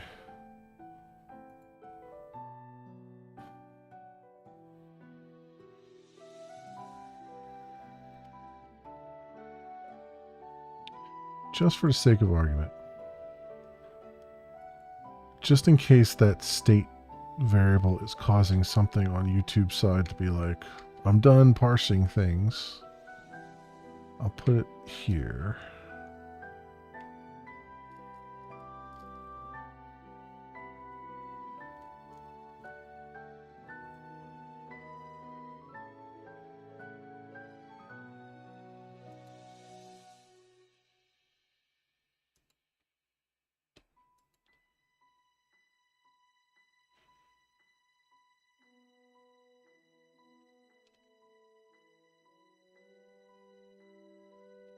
Again, I doubt very much that that's going to make a difference, but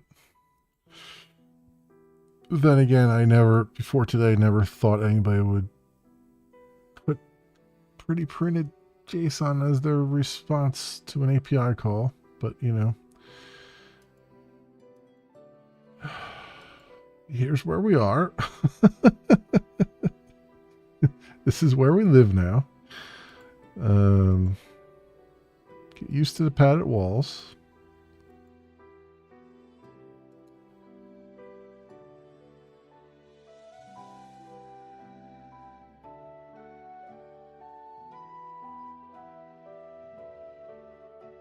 All right, let's try this again.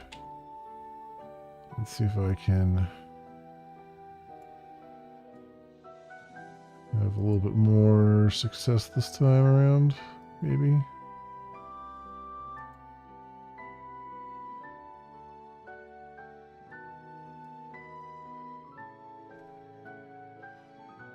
Nope, that had no bearing on it. Still not giving me a...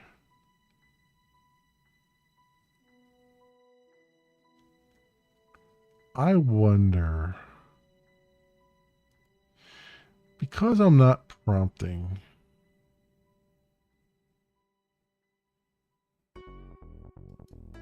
Which I definitely want to prompt. But I'm wondering if because I'm not prompting, it's just shortcutting somewhere on Google's side.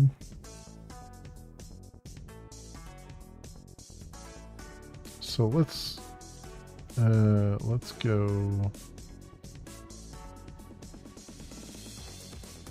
Let's go put the prompt in there. So prompt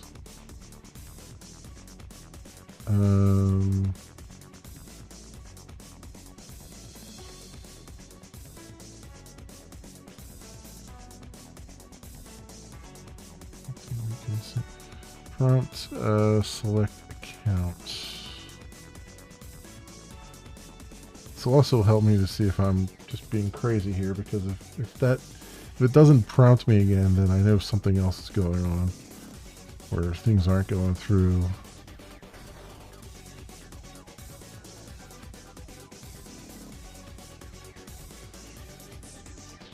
Oops. Select account.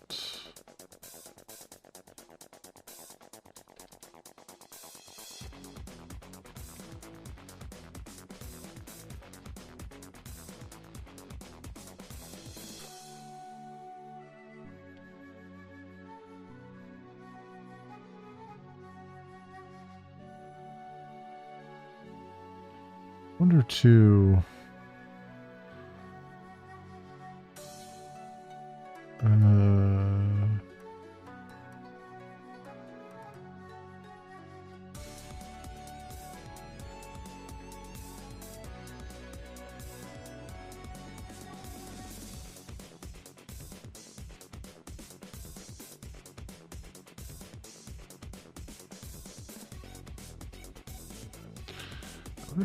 I should. String Utils doesn't usually put a trailing comma on things, so I think we're okay there. There shouldn't be a comma going through here that I'm aware of, anyway.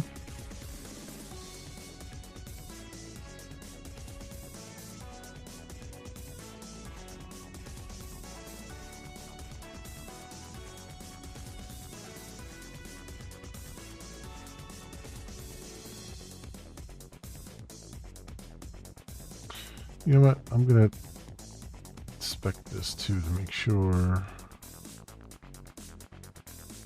this looks correct. Just for sake of argument, let's do string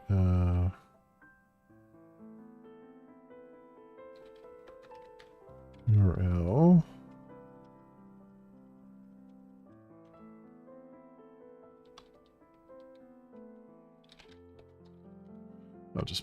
I'll just make it easier for me to see it in the debugger.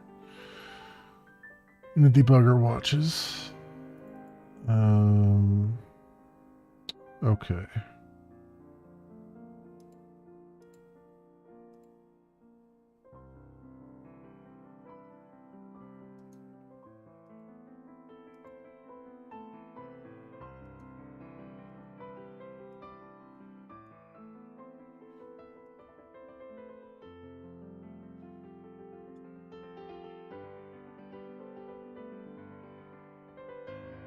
Alright, let me try this again. See what's going on here.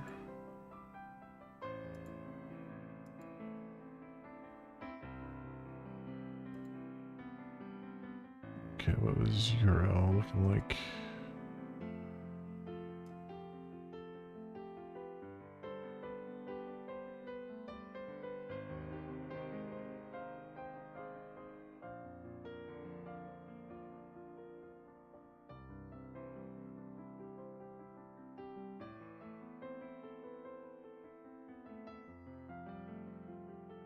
Oh, wait, what is going on here?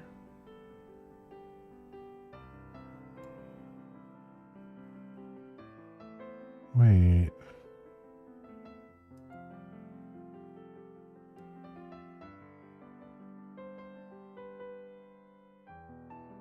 Oh no, it's there. Okay, I thought for some reason I thought it was getting cut off. It's not. All right.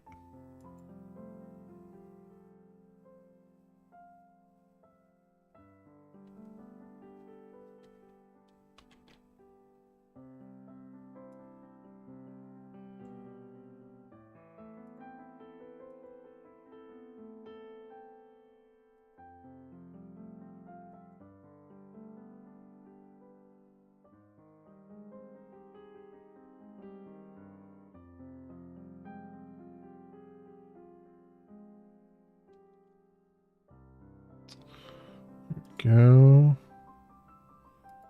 Continue. So it actually prompted me that time. Oh, and now it's back in the thing here, and now I have a refresh token. Okay. Okay.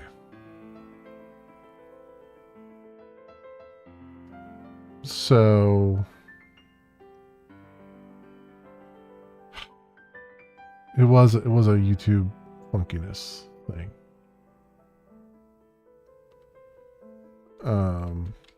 Basically because I wasn't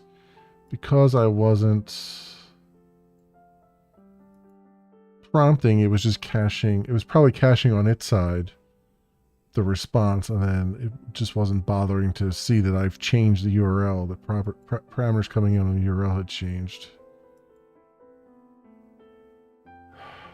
which is just, I mean,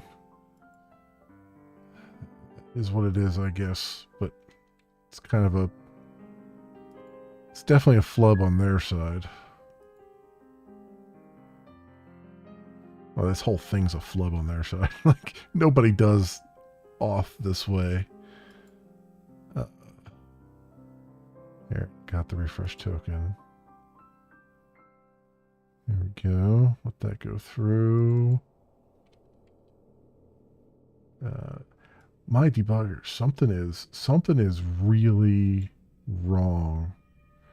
Because if I inspect any variables on the side there, it's crashing out like at the JVM level. It's really crazy. I don't know what's going on there with that. I've never seen that happen before. System error occurred while processing your requests.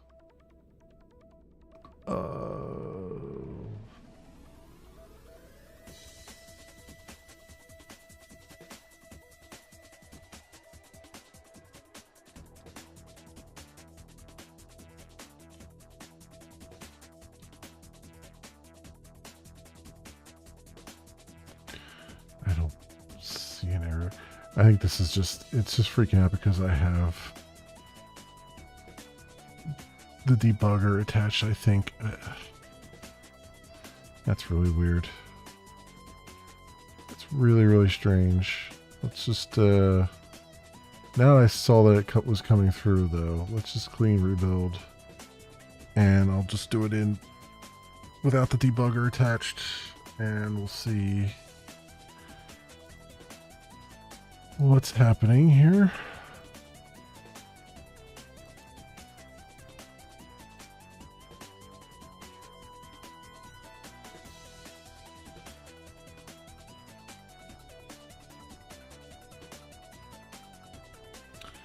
Real fast though, let me. Okay, I did do this. Okay. Accounts. So link YouTube account.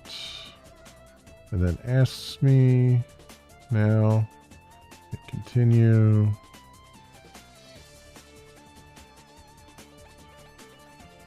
System error. I don't know what the system error is though, because it won't freaking tell me what the system error is.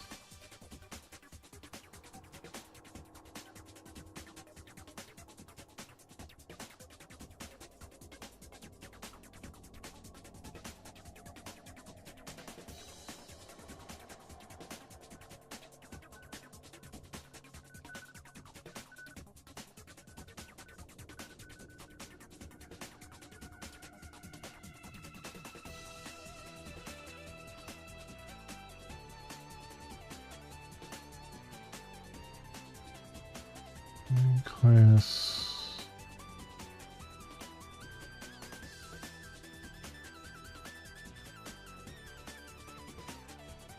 I'm not getting any like logs at all here.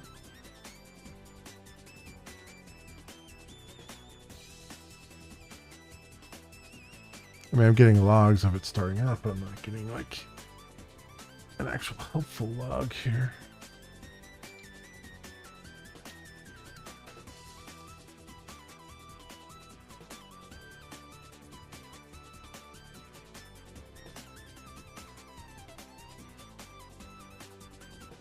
You got the trace logging on. I'm seeing all the Spring Framework stuff happening.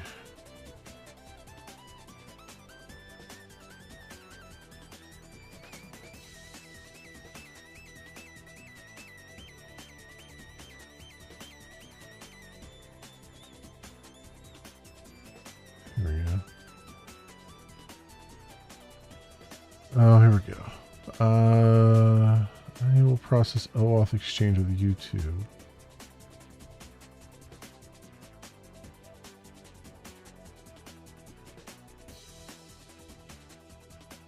Oh, I see what's going on.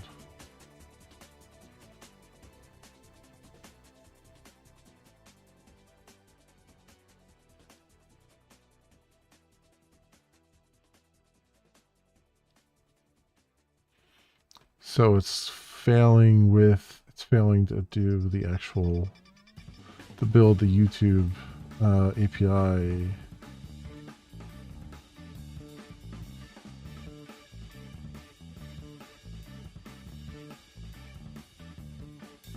Class.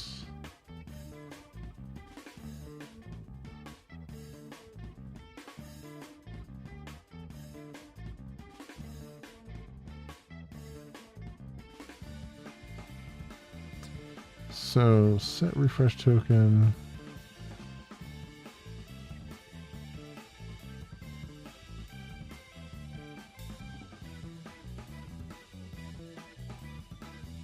So when I call set refresh token, it's giving me illegal argument exception. Please use the builder.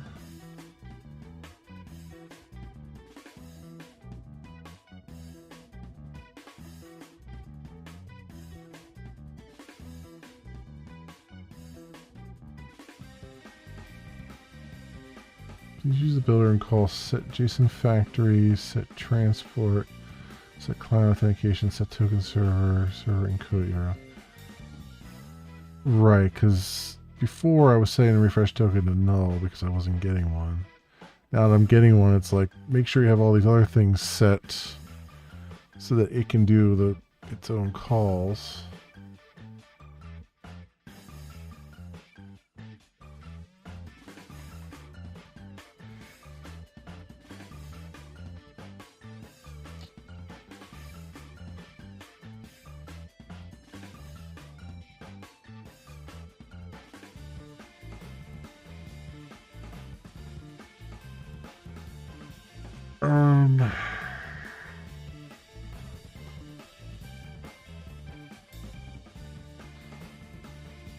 Okay. What line was that on?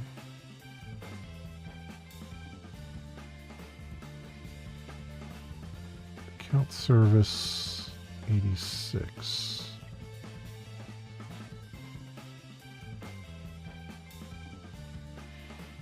Okay.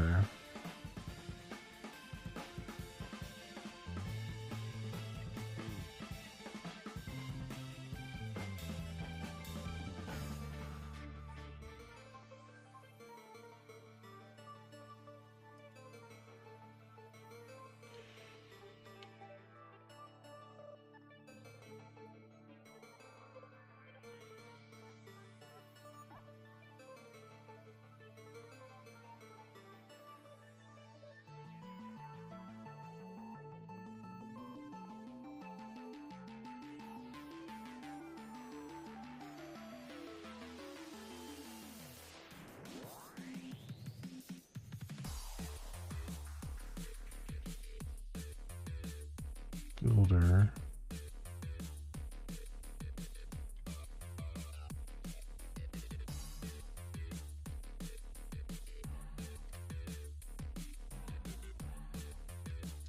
Okay.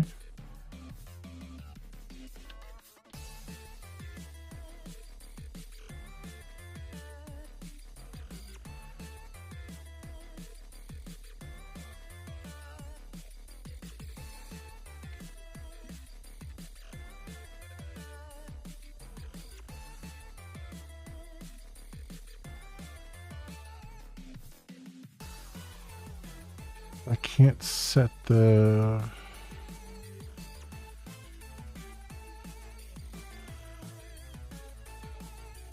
See, on the builder, the reason I didn't use the builder is because I can't set the...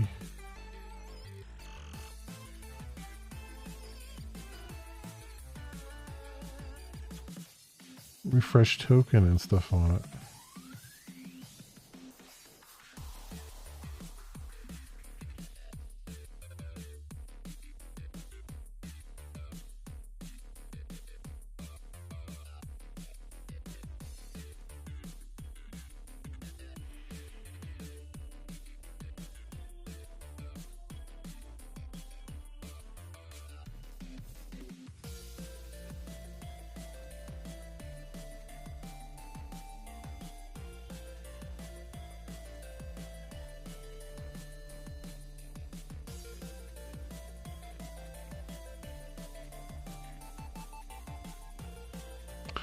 But wait, if I do set request initializer, because this was the thing that threw me off before, right?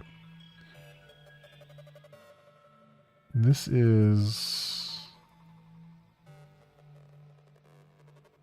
yeah, this is what threw me off before, because the request initializer is just itself a credential.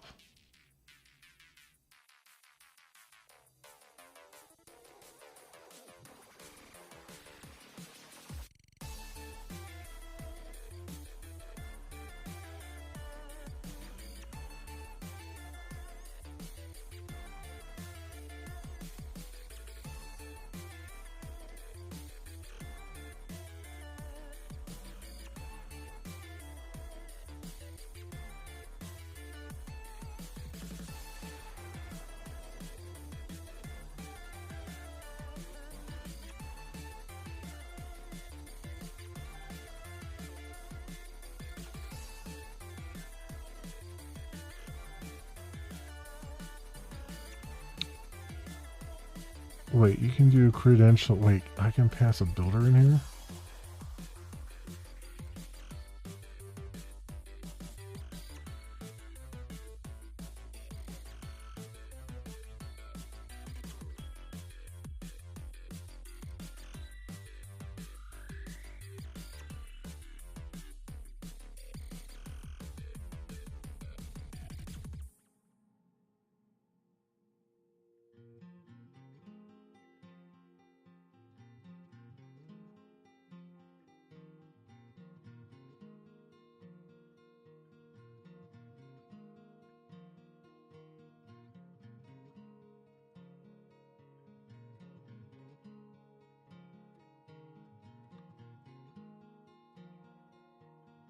Credential with access token only.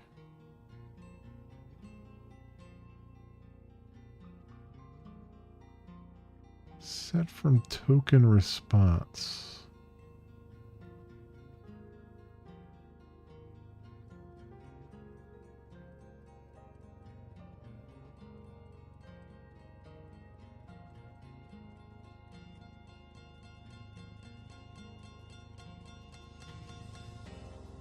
Set from token response.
Let's see something here.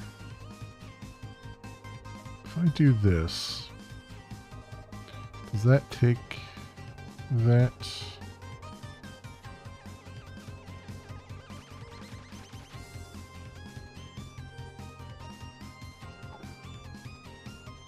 It's not visible. Oh, okay. That's what I thought. That doesn't make really any sense.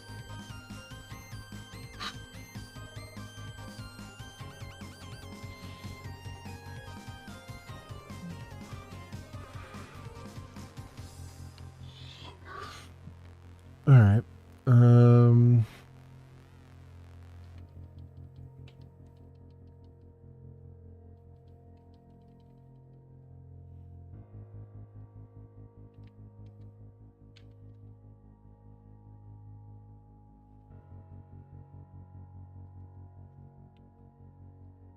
So request initializer.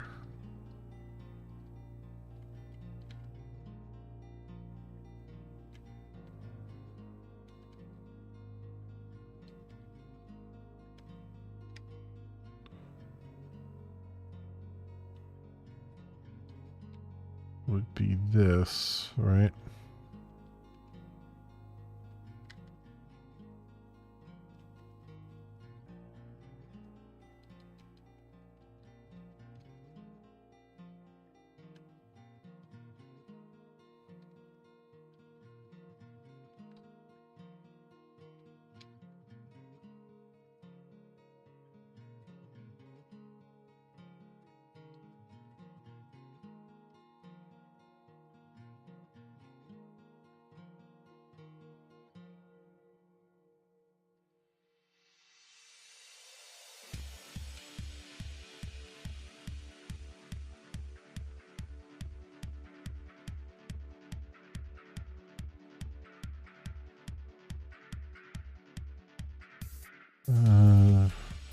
JSON factory.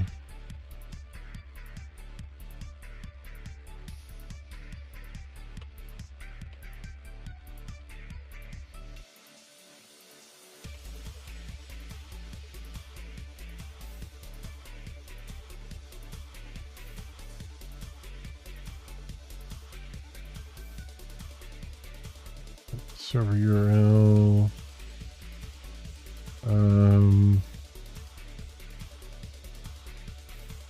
Where does that come from?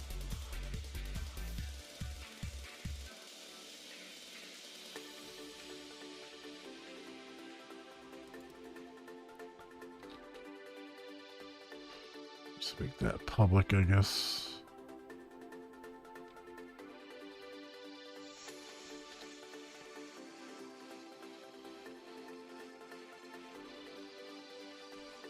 It's not there.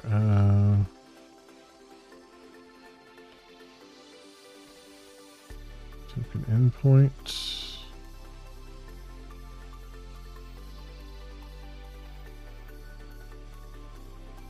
Let's just take generic URL. New generic URL.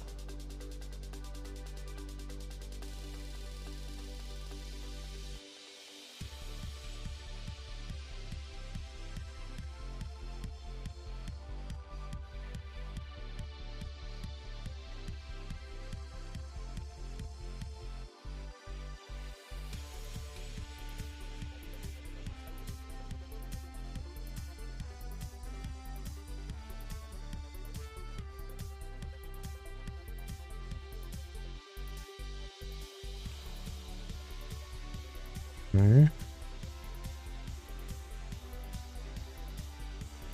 So I do that. I have a feeling it's still going to complain about it. But we'll see.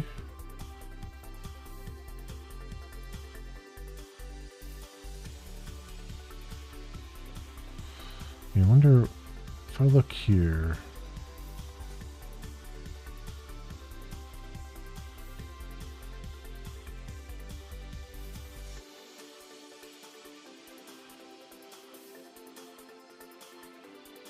Yeah, see, it does this preconditions check argument. Just a factory transport. Oh, it wants the encoded URL too. Well, that gets set with the other thing. Okay, client authentication, transport.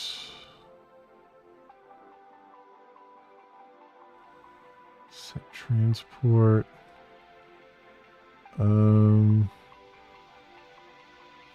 that's the problem. It's just going to tell me. It's just going to tell me this thing. It's because this is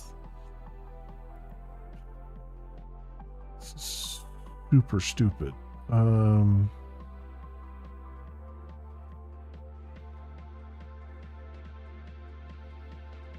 It's got to get transport. Is there no set transport?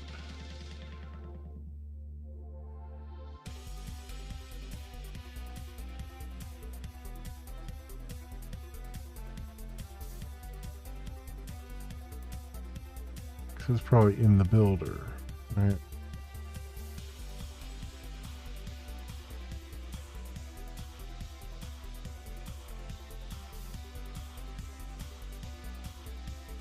That's protected. Well,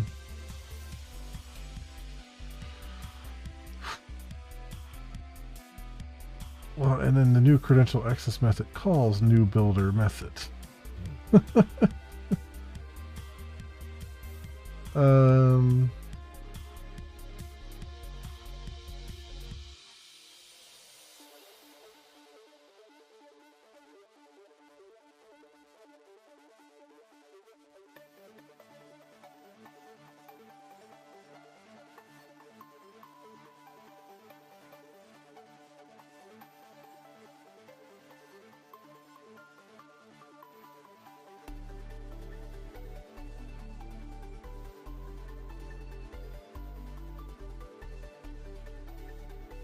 Set request initializer. Set refresh listeners.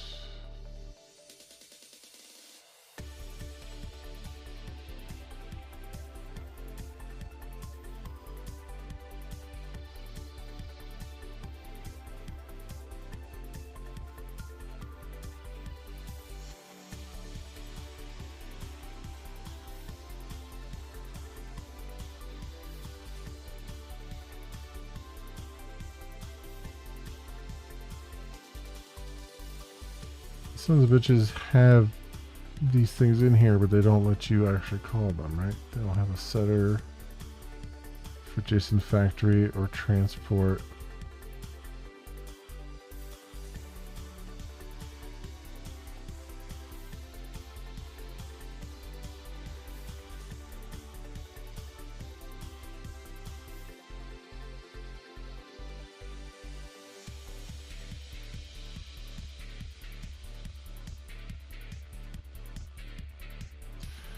All they've got is a getter.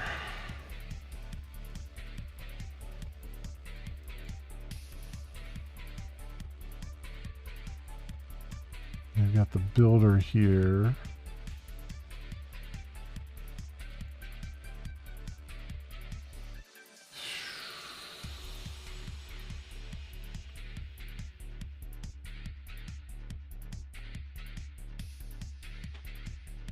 So really, I hate this so much. I hate it so much. So the only way that I can do what I want to do is I have to extend credential with my own thing so that I can call this protected.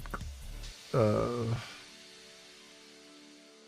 don't even need to call this thing. It just becomes useless at that point. I can just set things the way I need to set them.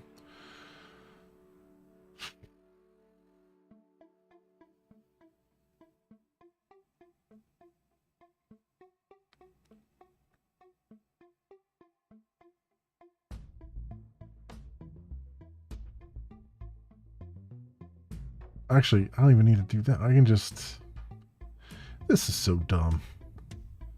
This is so dumb. So what I have to do is I have to extend credential and then basically expose this constructor through my own constructor. I mean, that's all it comes down to. And that is so dumb. That is so freaking dumb.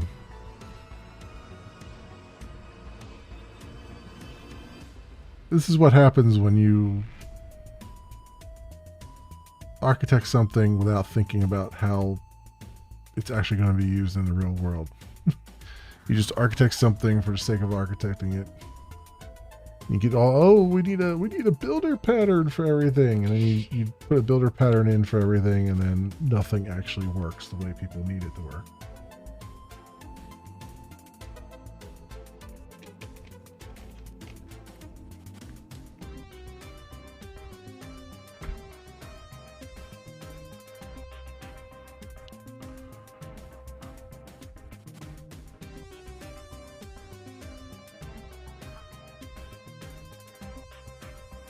Actually, if I want to be... Yeah, I guess that would be fine. Just expose this and then set these appropriately.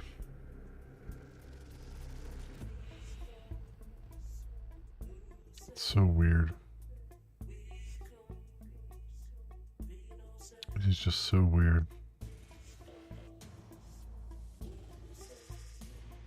Alright. That's what we gotta do. That's what we gotta do. God damn Google. Nothing's ever freaking easy with those bastards. Alright. So what we're gonna do is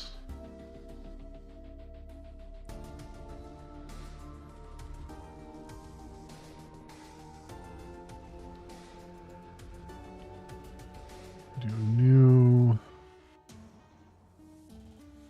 package, and we'll just call it integration.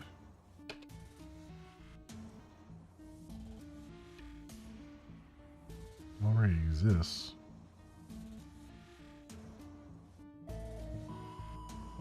Oh, yeah, I do have integration Twitch, integration YouTube. There we go. Why do I have this? Integration Twitch. I must have had something in there and then I don't have it anymore.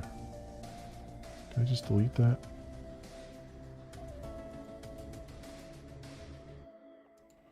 There's nothing in there. Yeah. I don't know. I probably will need it at some point, but there's nothing there now, so let's just get rid of it. Integration, YouTube. So we'll call this YouTube credential. And we'll extend credential.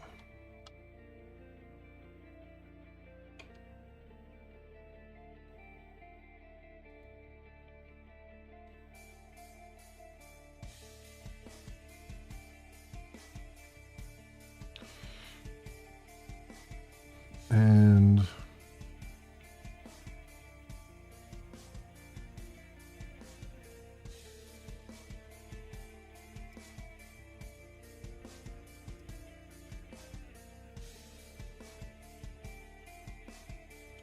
so we got that with the access method, but really I need to do all the things. Yeah, actually, not even access. I don't even want that one. Just give me the builder one.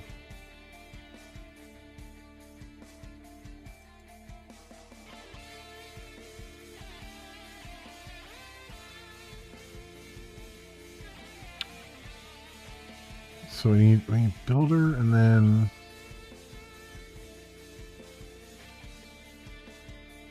so what does that do?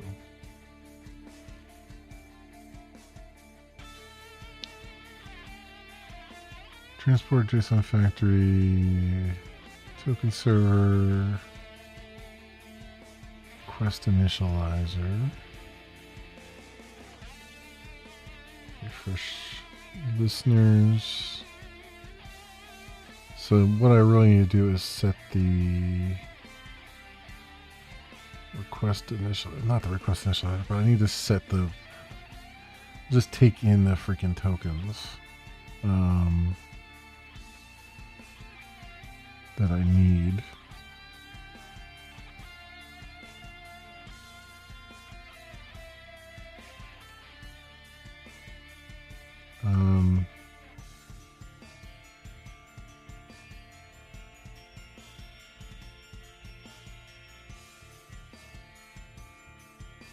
Well, wait, now, if I, no, this will work. If I just pass the builder in without the request initializer, and then I set the tokens on it, it'll have all the stuff built already.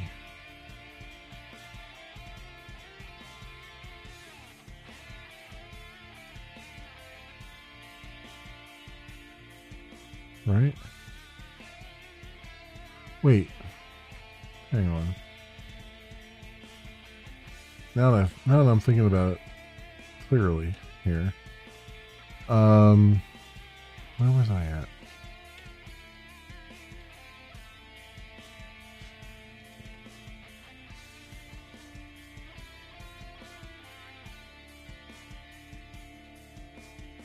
So wait a minute. If I just do... Because this builds a credential, right? So then all I really need to do is call this on the thing that was just built, right? I don't know why this took so long to get through my skull, but it did. I'm not proud of it, but it is what it is. So I can build that, and then I can just say this, right? Because then when it does the set refresh token, it'll already see that all the other crap was built, well, theoretically. What was the other thing that what was it looking for? It's looking for transport, JSON factory, client authentication.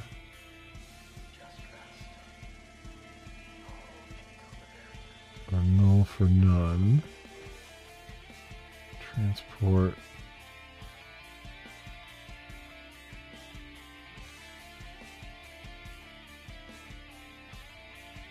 So I need to set the client authentication. You set the transport, which I think is okay. Client authentication.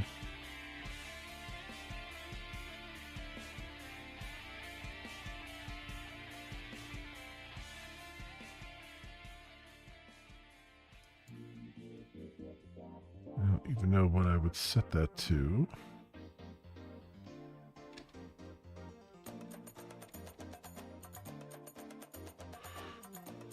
Let's see what we got here. That's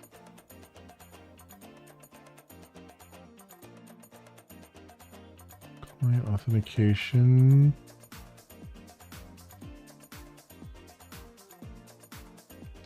Set transport.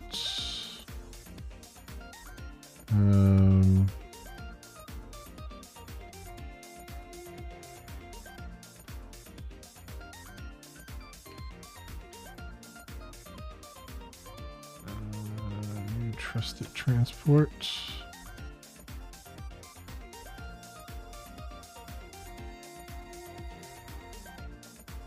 Okay.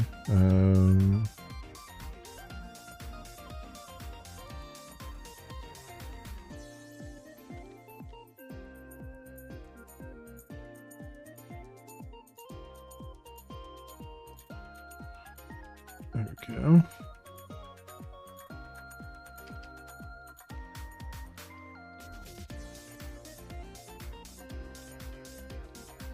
Able to build YouTube credential.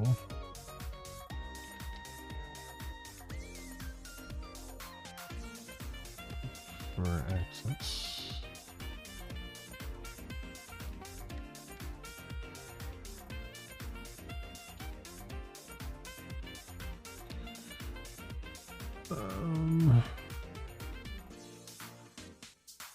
The only thing is to set client authentication. I have no idea what to set that to. Do I set that in the YouTube util?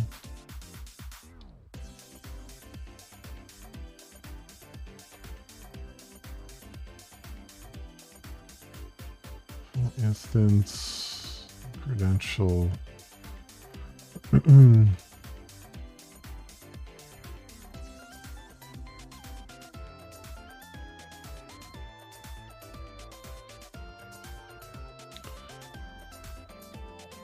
Client authentication.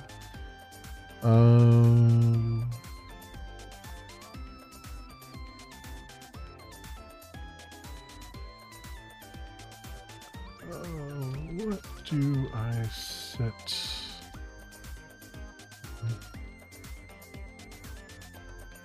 Authentication to?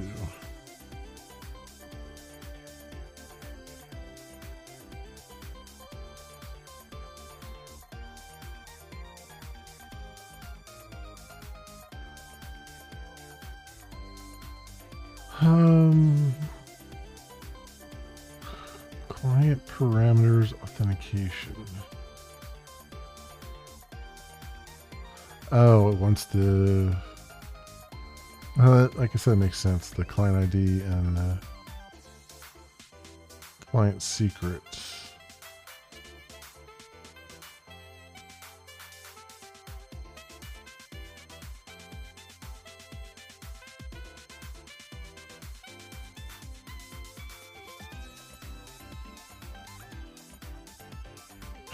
If I'm going to do all this stuff, then if I'm going to do all this stuff, then let me put this somewhere where it makes a little more sense. So let me put this into the YouTube util here.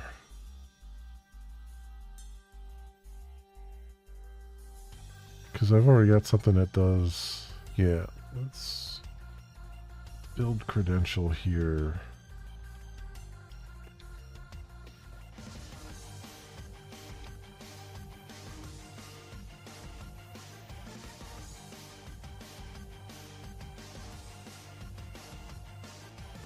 So I'm at least a little bit consistent with it, because this really doesn't need to be... Because I feel like I'm going to have to do this potentially again.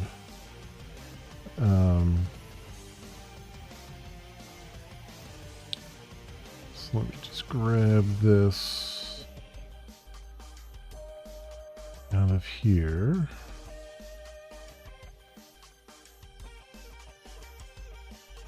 Put that over there. And then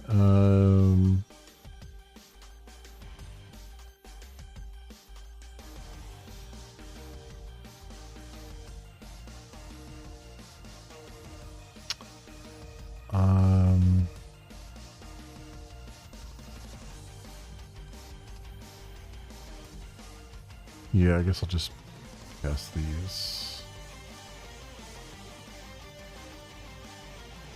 I'm already passing them, so let's just do it. It's not as secure as it could be, but we'll do it.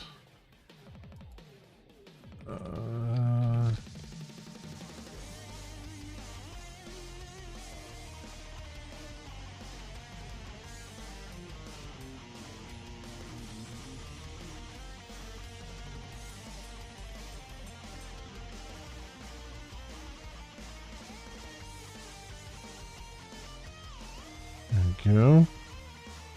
Have that. Gonna go and kill this bot here over on Twitch.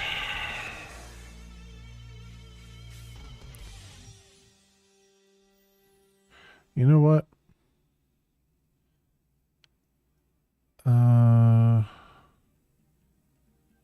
See, I haven't... I should just block the words cheap viewers. So I should do that. But the only reason I haven't blocked them is because I would rather kill these accounts by reporting them. So let's see, reports, scammer bots.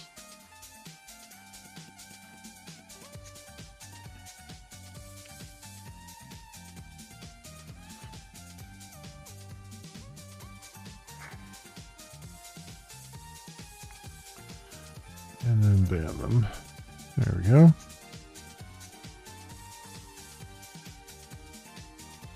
Feel bad for whoever's account got compromised there, but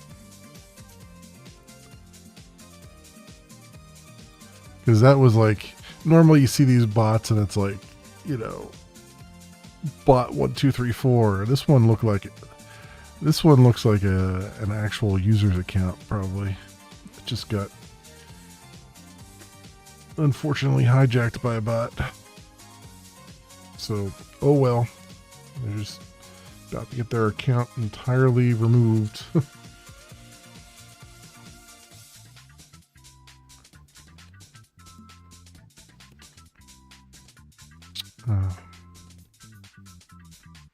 Anyway.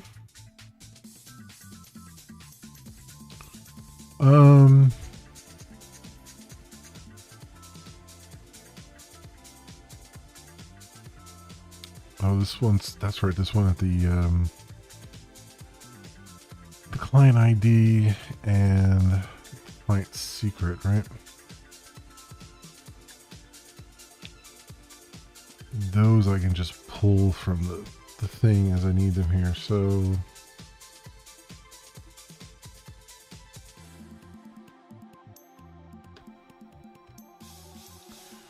where do I pull them at?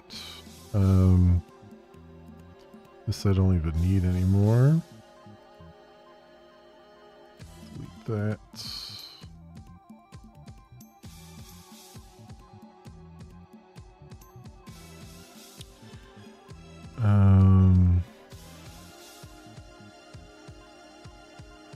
Here we go.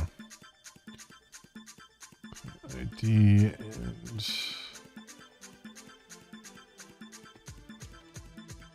and client secret.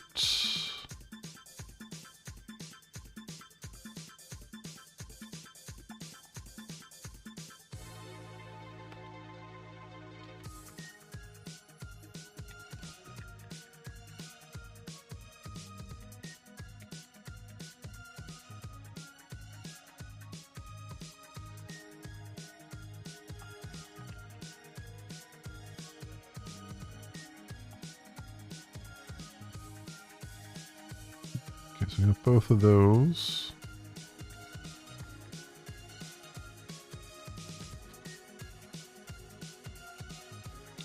Okay, I'll just have to pass a resource loader in here.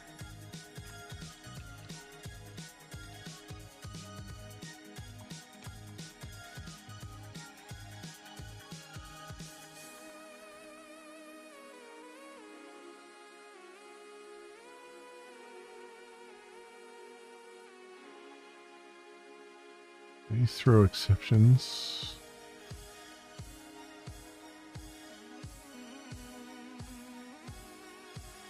Oh, goddamn, wrong resource loader. Of course.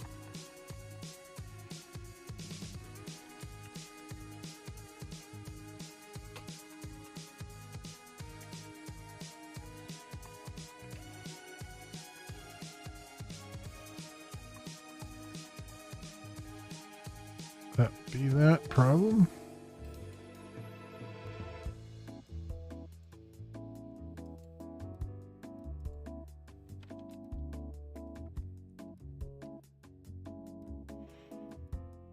Okay, and then down here, new client parameters authentication, client ID, client secrets.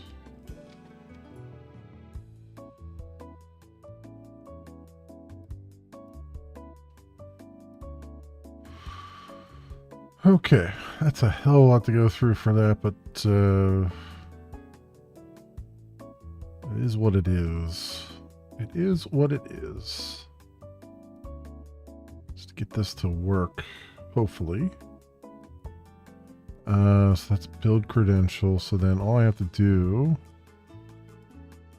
is over here. Do I have a resource loader? I do. Okay. So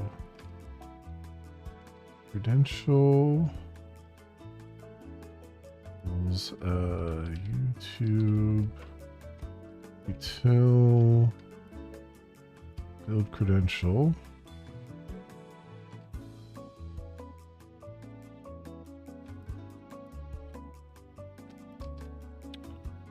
Okay. Let's see what happens with this.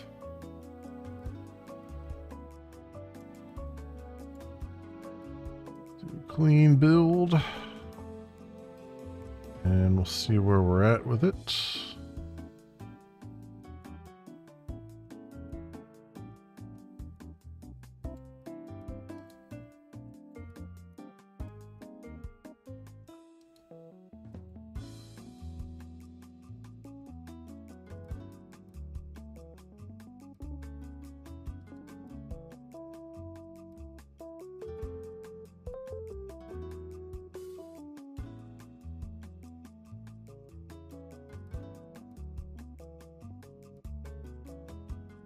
Okay. Here and accounts. Link YouTube account. Continue. Successfully connected. Okay. That's better than a random error anyway. Let's just check to make sure there's not a random exception down in here. So 32, 37, yeah, okay. 3217, I mean. 3216. 06.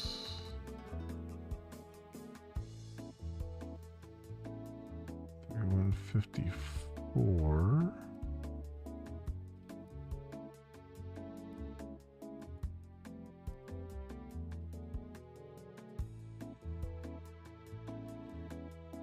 Jeez.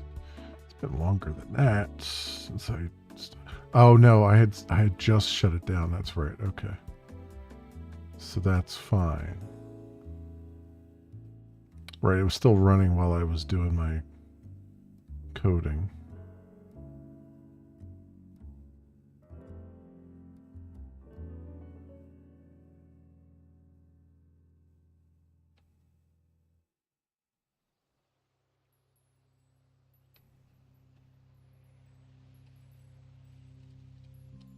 Okay.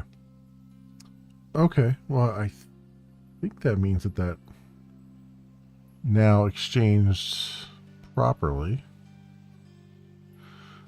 which is good, because I'm now getting refresh token and all that stuff in there, which means the API calls now are getting built with the appropriate stuff in them, so they should, every time I call YouTube, it should have everything it needs to refresh those tokens. Now, the only thing that I haven't done there is to put a listener, I have to register a listener on there so that I can pull refresh token out and save it for myself.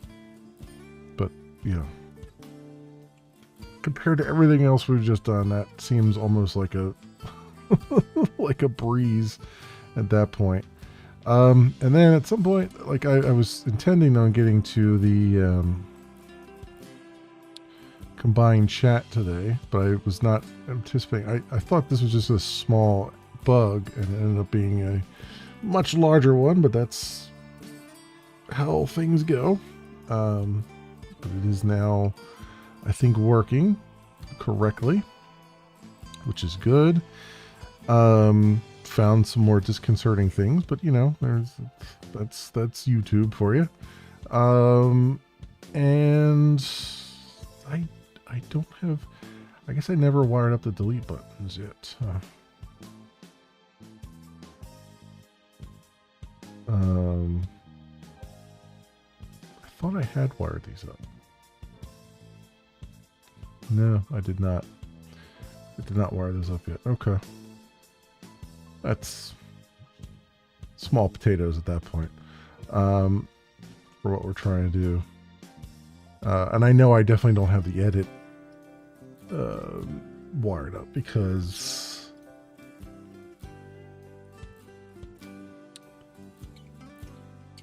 I don't even think, actually, edit doesn't even, I don't think edit even makes any sense anymore on the page. It's it would be more like a refresh button. So you would click on that and it would just refresh, like it would just go back through the initial, you know, prompting and stuff.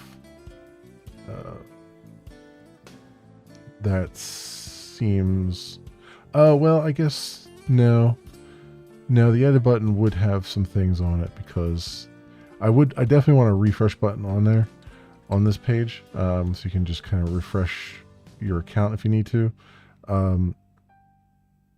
But the edit button is going to be more for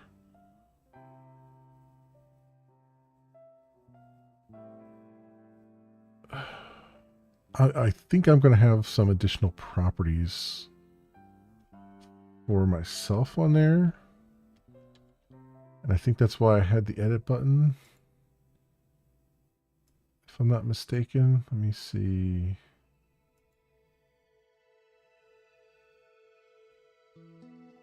Yeah, I don't really have anything now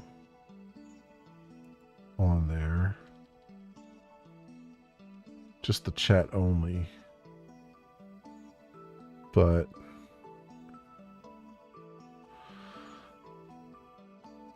that you can toggle from the page itself. I don't have that wired up yet either.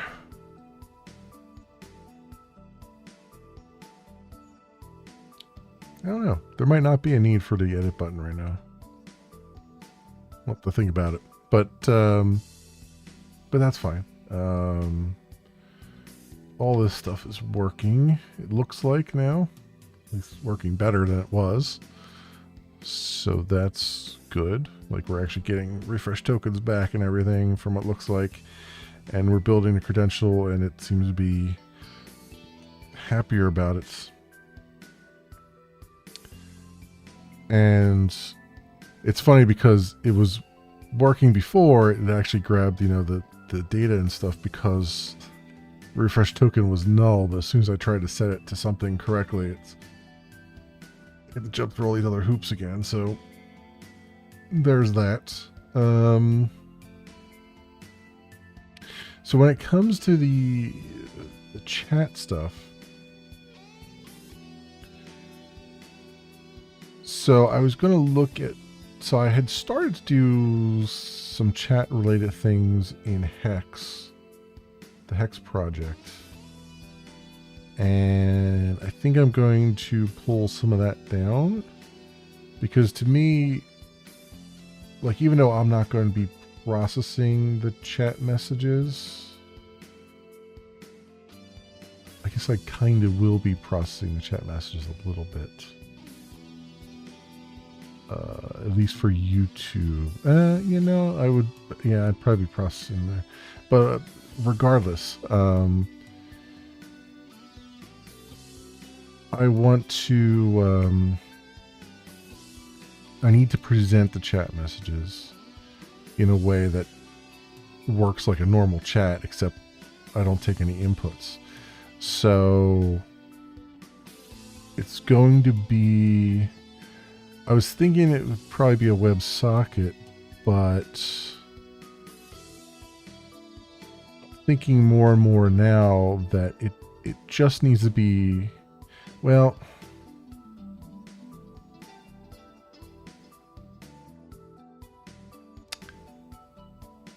it would be useful if the streamer could type in there and have it go out as a chat message, but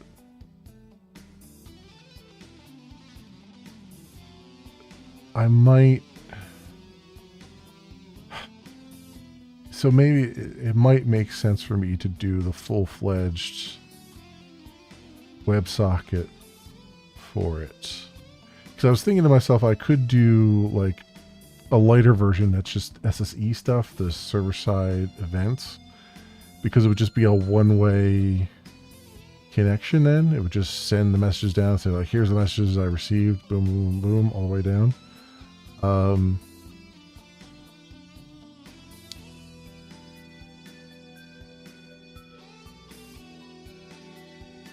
But if I want the streamer to be able to type things in the chat and have them go out,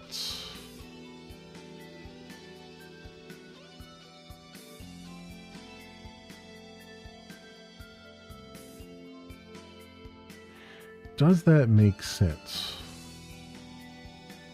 Is the real question there. Because I know I'm looking at Caster Labs right now, and they have a, you know, send a message button where you can send.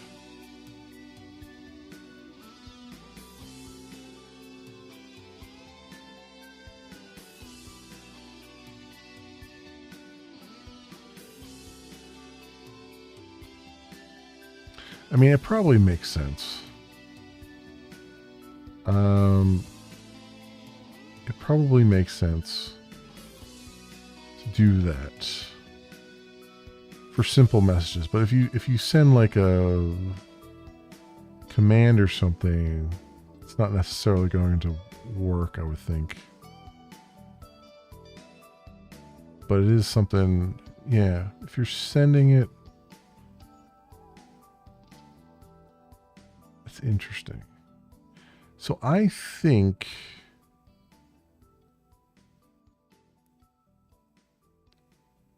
but that's yeah. So I'm thinking there's no need for me to attach the send message to a socket necessarily, because it's just gonna be you likely doing a one-off, or the streamer doing a one-off or whatever. Maybe they'll use it to type more, but it doesn't have to be. There doesn't have to be a back and forth. Like, I feel like the doing as a WebSocket is a little bit heavier than I need to do. Because for the most part, all you're really doing is bringing the chat down from something else. Like, I'm not managing the chat. I'm just reflecting what chat is out there.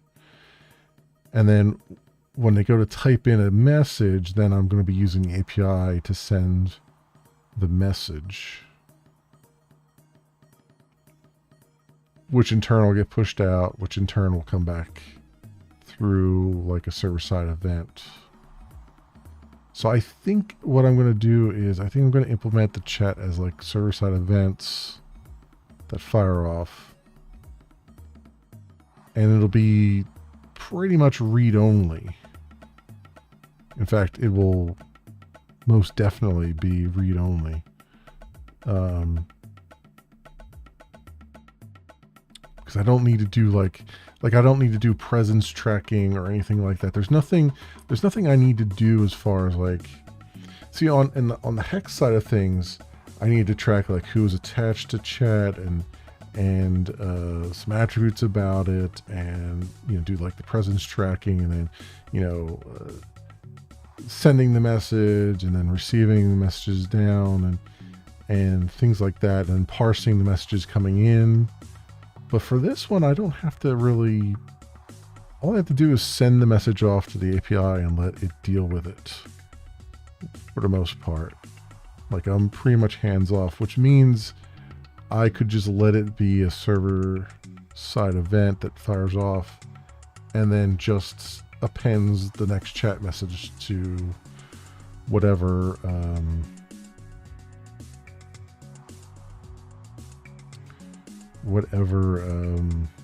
box I need to append it to. So I think I can keep this. I think I can keep it relatively straightforward. Fingers crossed. Unfortunately, I mean, YouTube's not going to be straightforward regardless, because I have to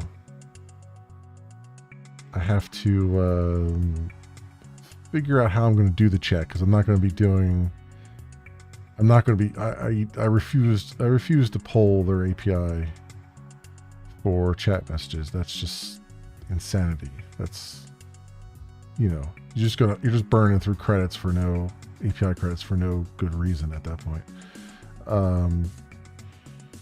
So I'm definitely going to be doing some kind of scraping, because I have to do scraping anyway, just to test that you're live or not. Because again, that would be a waste of API credits, because you have to poll to see if somebody's live. So instead, I'd rather just hit the URL and pull some URL and not go through the API to do it, because that's just silly at that point. So I can do that, and then I'm not worried about the going live thing yet, but it is something in my mind. But whatever I do for the chat, I'm going to have to do for that. So I think the first things first is that I need to be able to test the chat irrespective of whether it's Twitch or YouTube. So if I'm doing the server sent events, then I can just have a test page where I just send myself, you know, the message, or I just generate some chat messages or whatever, and have them come down and just append to the screen, and I can see what it's going to look like, and then I can do whatever widget I need to do for, you know, the for OBS for that, and then I can test it in OBS. I can do like a dock in OBS because I want to make sure it's dockable. So just that in and of itself is a decent amount of work, and then figuring out how to actually get it to work with the whole, how to get it to scrape YouTube, that's going to be its own barrel of wax. Yeah. But that's what we're going to be working on now. Now that I think I've got the YouTube stuff solid, I think we'll be working on that now, and we'll see what we can do. And then I'm purposely going to try to tackle. Well, first of all, I got to get the initial pages done. But I am purposely going to tackle YouTube first because it sounds like it's going to be the much more difficult one. And it's going to determine whether or not it's even doable. Because I know I can latch onto the chat for Twitch. I don't know if it's going to be something I can latch onto for YouTube. Regardless, if I can't do the YouTube chat that way, then I will still do the Twitch chat that way. And then the YouTube chat integration will just have to be a to-do for a little while. But at least I can get one thing potentially working there. But yeah, I think I'll be working on that tomorrow afternoon, my friends, and seeing what's going on with that. And we'll see if we can make some progress. But I definitely feel like I've made progress today. You know what? I've definitely made progress today because we got this, I think, a little bit more solid. So let's go and commit what I've got here.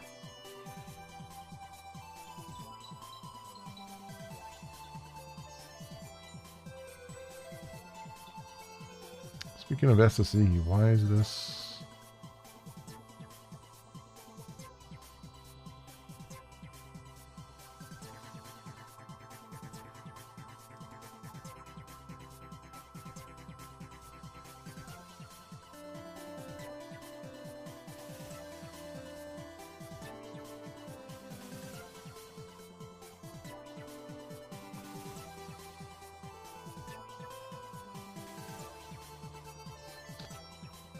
Wait, where's this at? Source, main, web app, web app.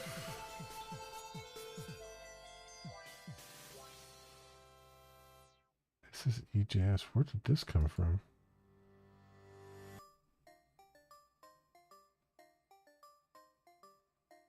This is HTMX stuff. Why is this? Oh, I forgot to ignore this, didn't I?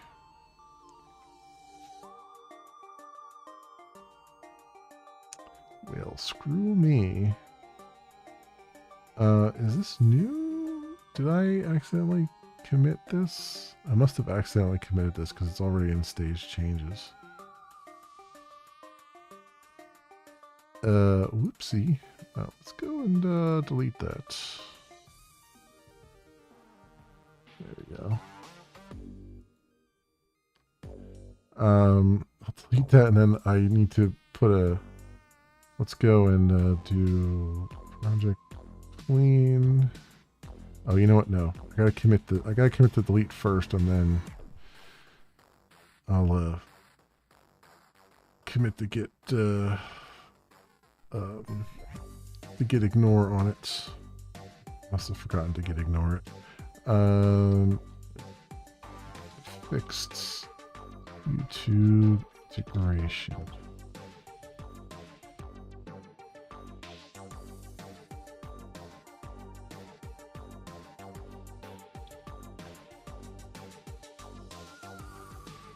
There we go. And then let's go project clean.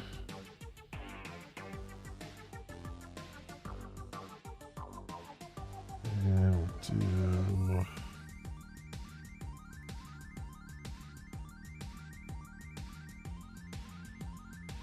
ignore.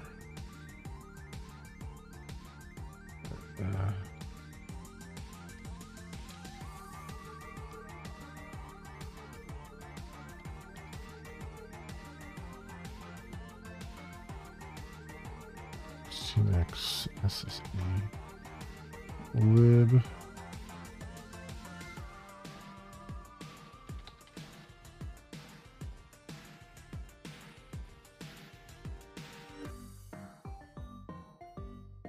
There we go. That's now ignored. I missed that. I must have been committing that a couple times over.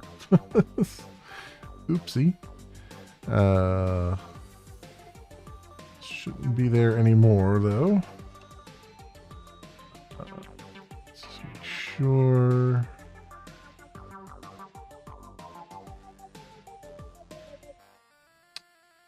Source main. Web app, webinf. JS. Good. Yeah, it's just my JavaScripts now on there. That's where it should be. Cool. Cool, my friends. Cool. All right. Yeah. That'll do it for me for tonight. Like I said, I'll be back tomorrow, late afternoon as usual, hopefully. And we'll pick up where we left off here and try to get some internal chat stuff going. Just, generating the events myself, and then we'll see if I can rape some YouTube chat somehow, some way. We'll see how that goes. I assume it's going to be very interesting. In the meantime, I gotta enable the live streaming on my test account, so I'll probably have to take care of that tomorrow before we go live, maybe, because I'd like to test everything in the test account before I attempt to do it on my real account, just in case. just in case. Anyway, here, which also means I'll have to go live, but I guess live privately on there. I wonder how that works. I wonder if I can, because you can set up an event, and there is chat there when the event is set up. I wonder if you can chat before the event goes live and it comes through. That's a good question. I don't know, because it would be nice if I could test that without having to go live, even if I'm going live privately,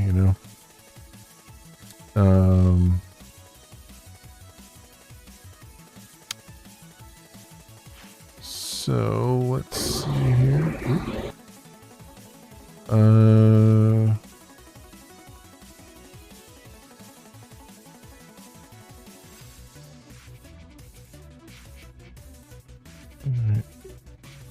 It looks like Shin is playing some Deep Rock Galactic. So I will send you guys over to him. but not before saying thank you so much, everyone, for watching. I hope everyone has an excellent morning, afternoon, or evening, depending on what it is for you, and hope to see you back here again in the future for some more stuff, whatever happens to suit your fancy. Until then, see you, bye.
Same old story.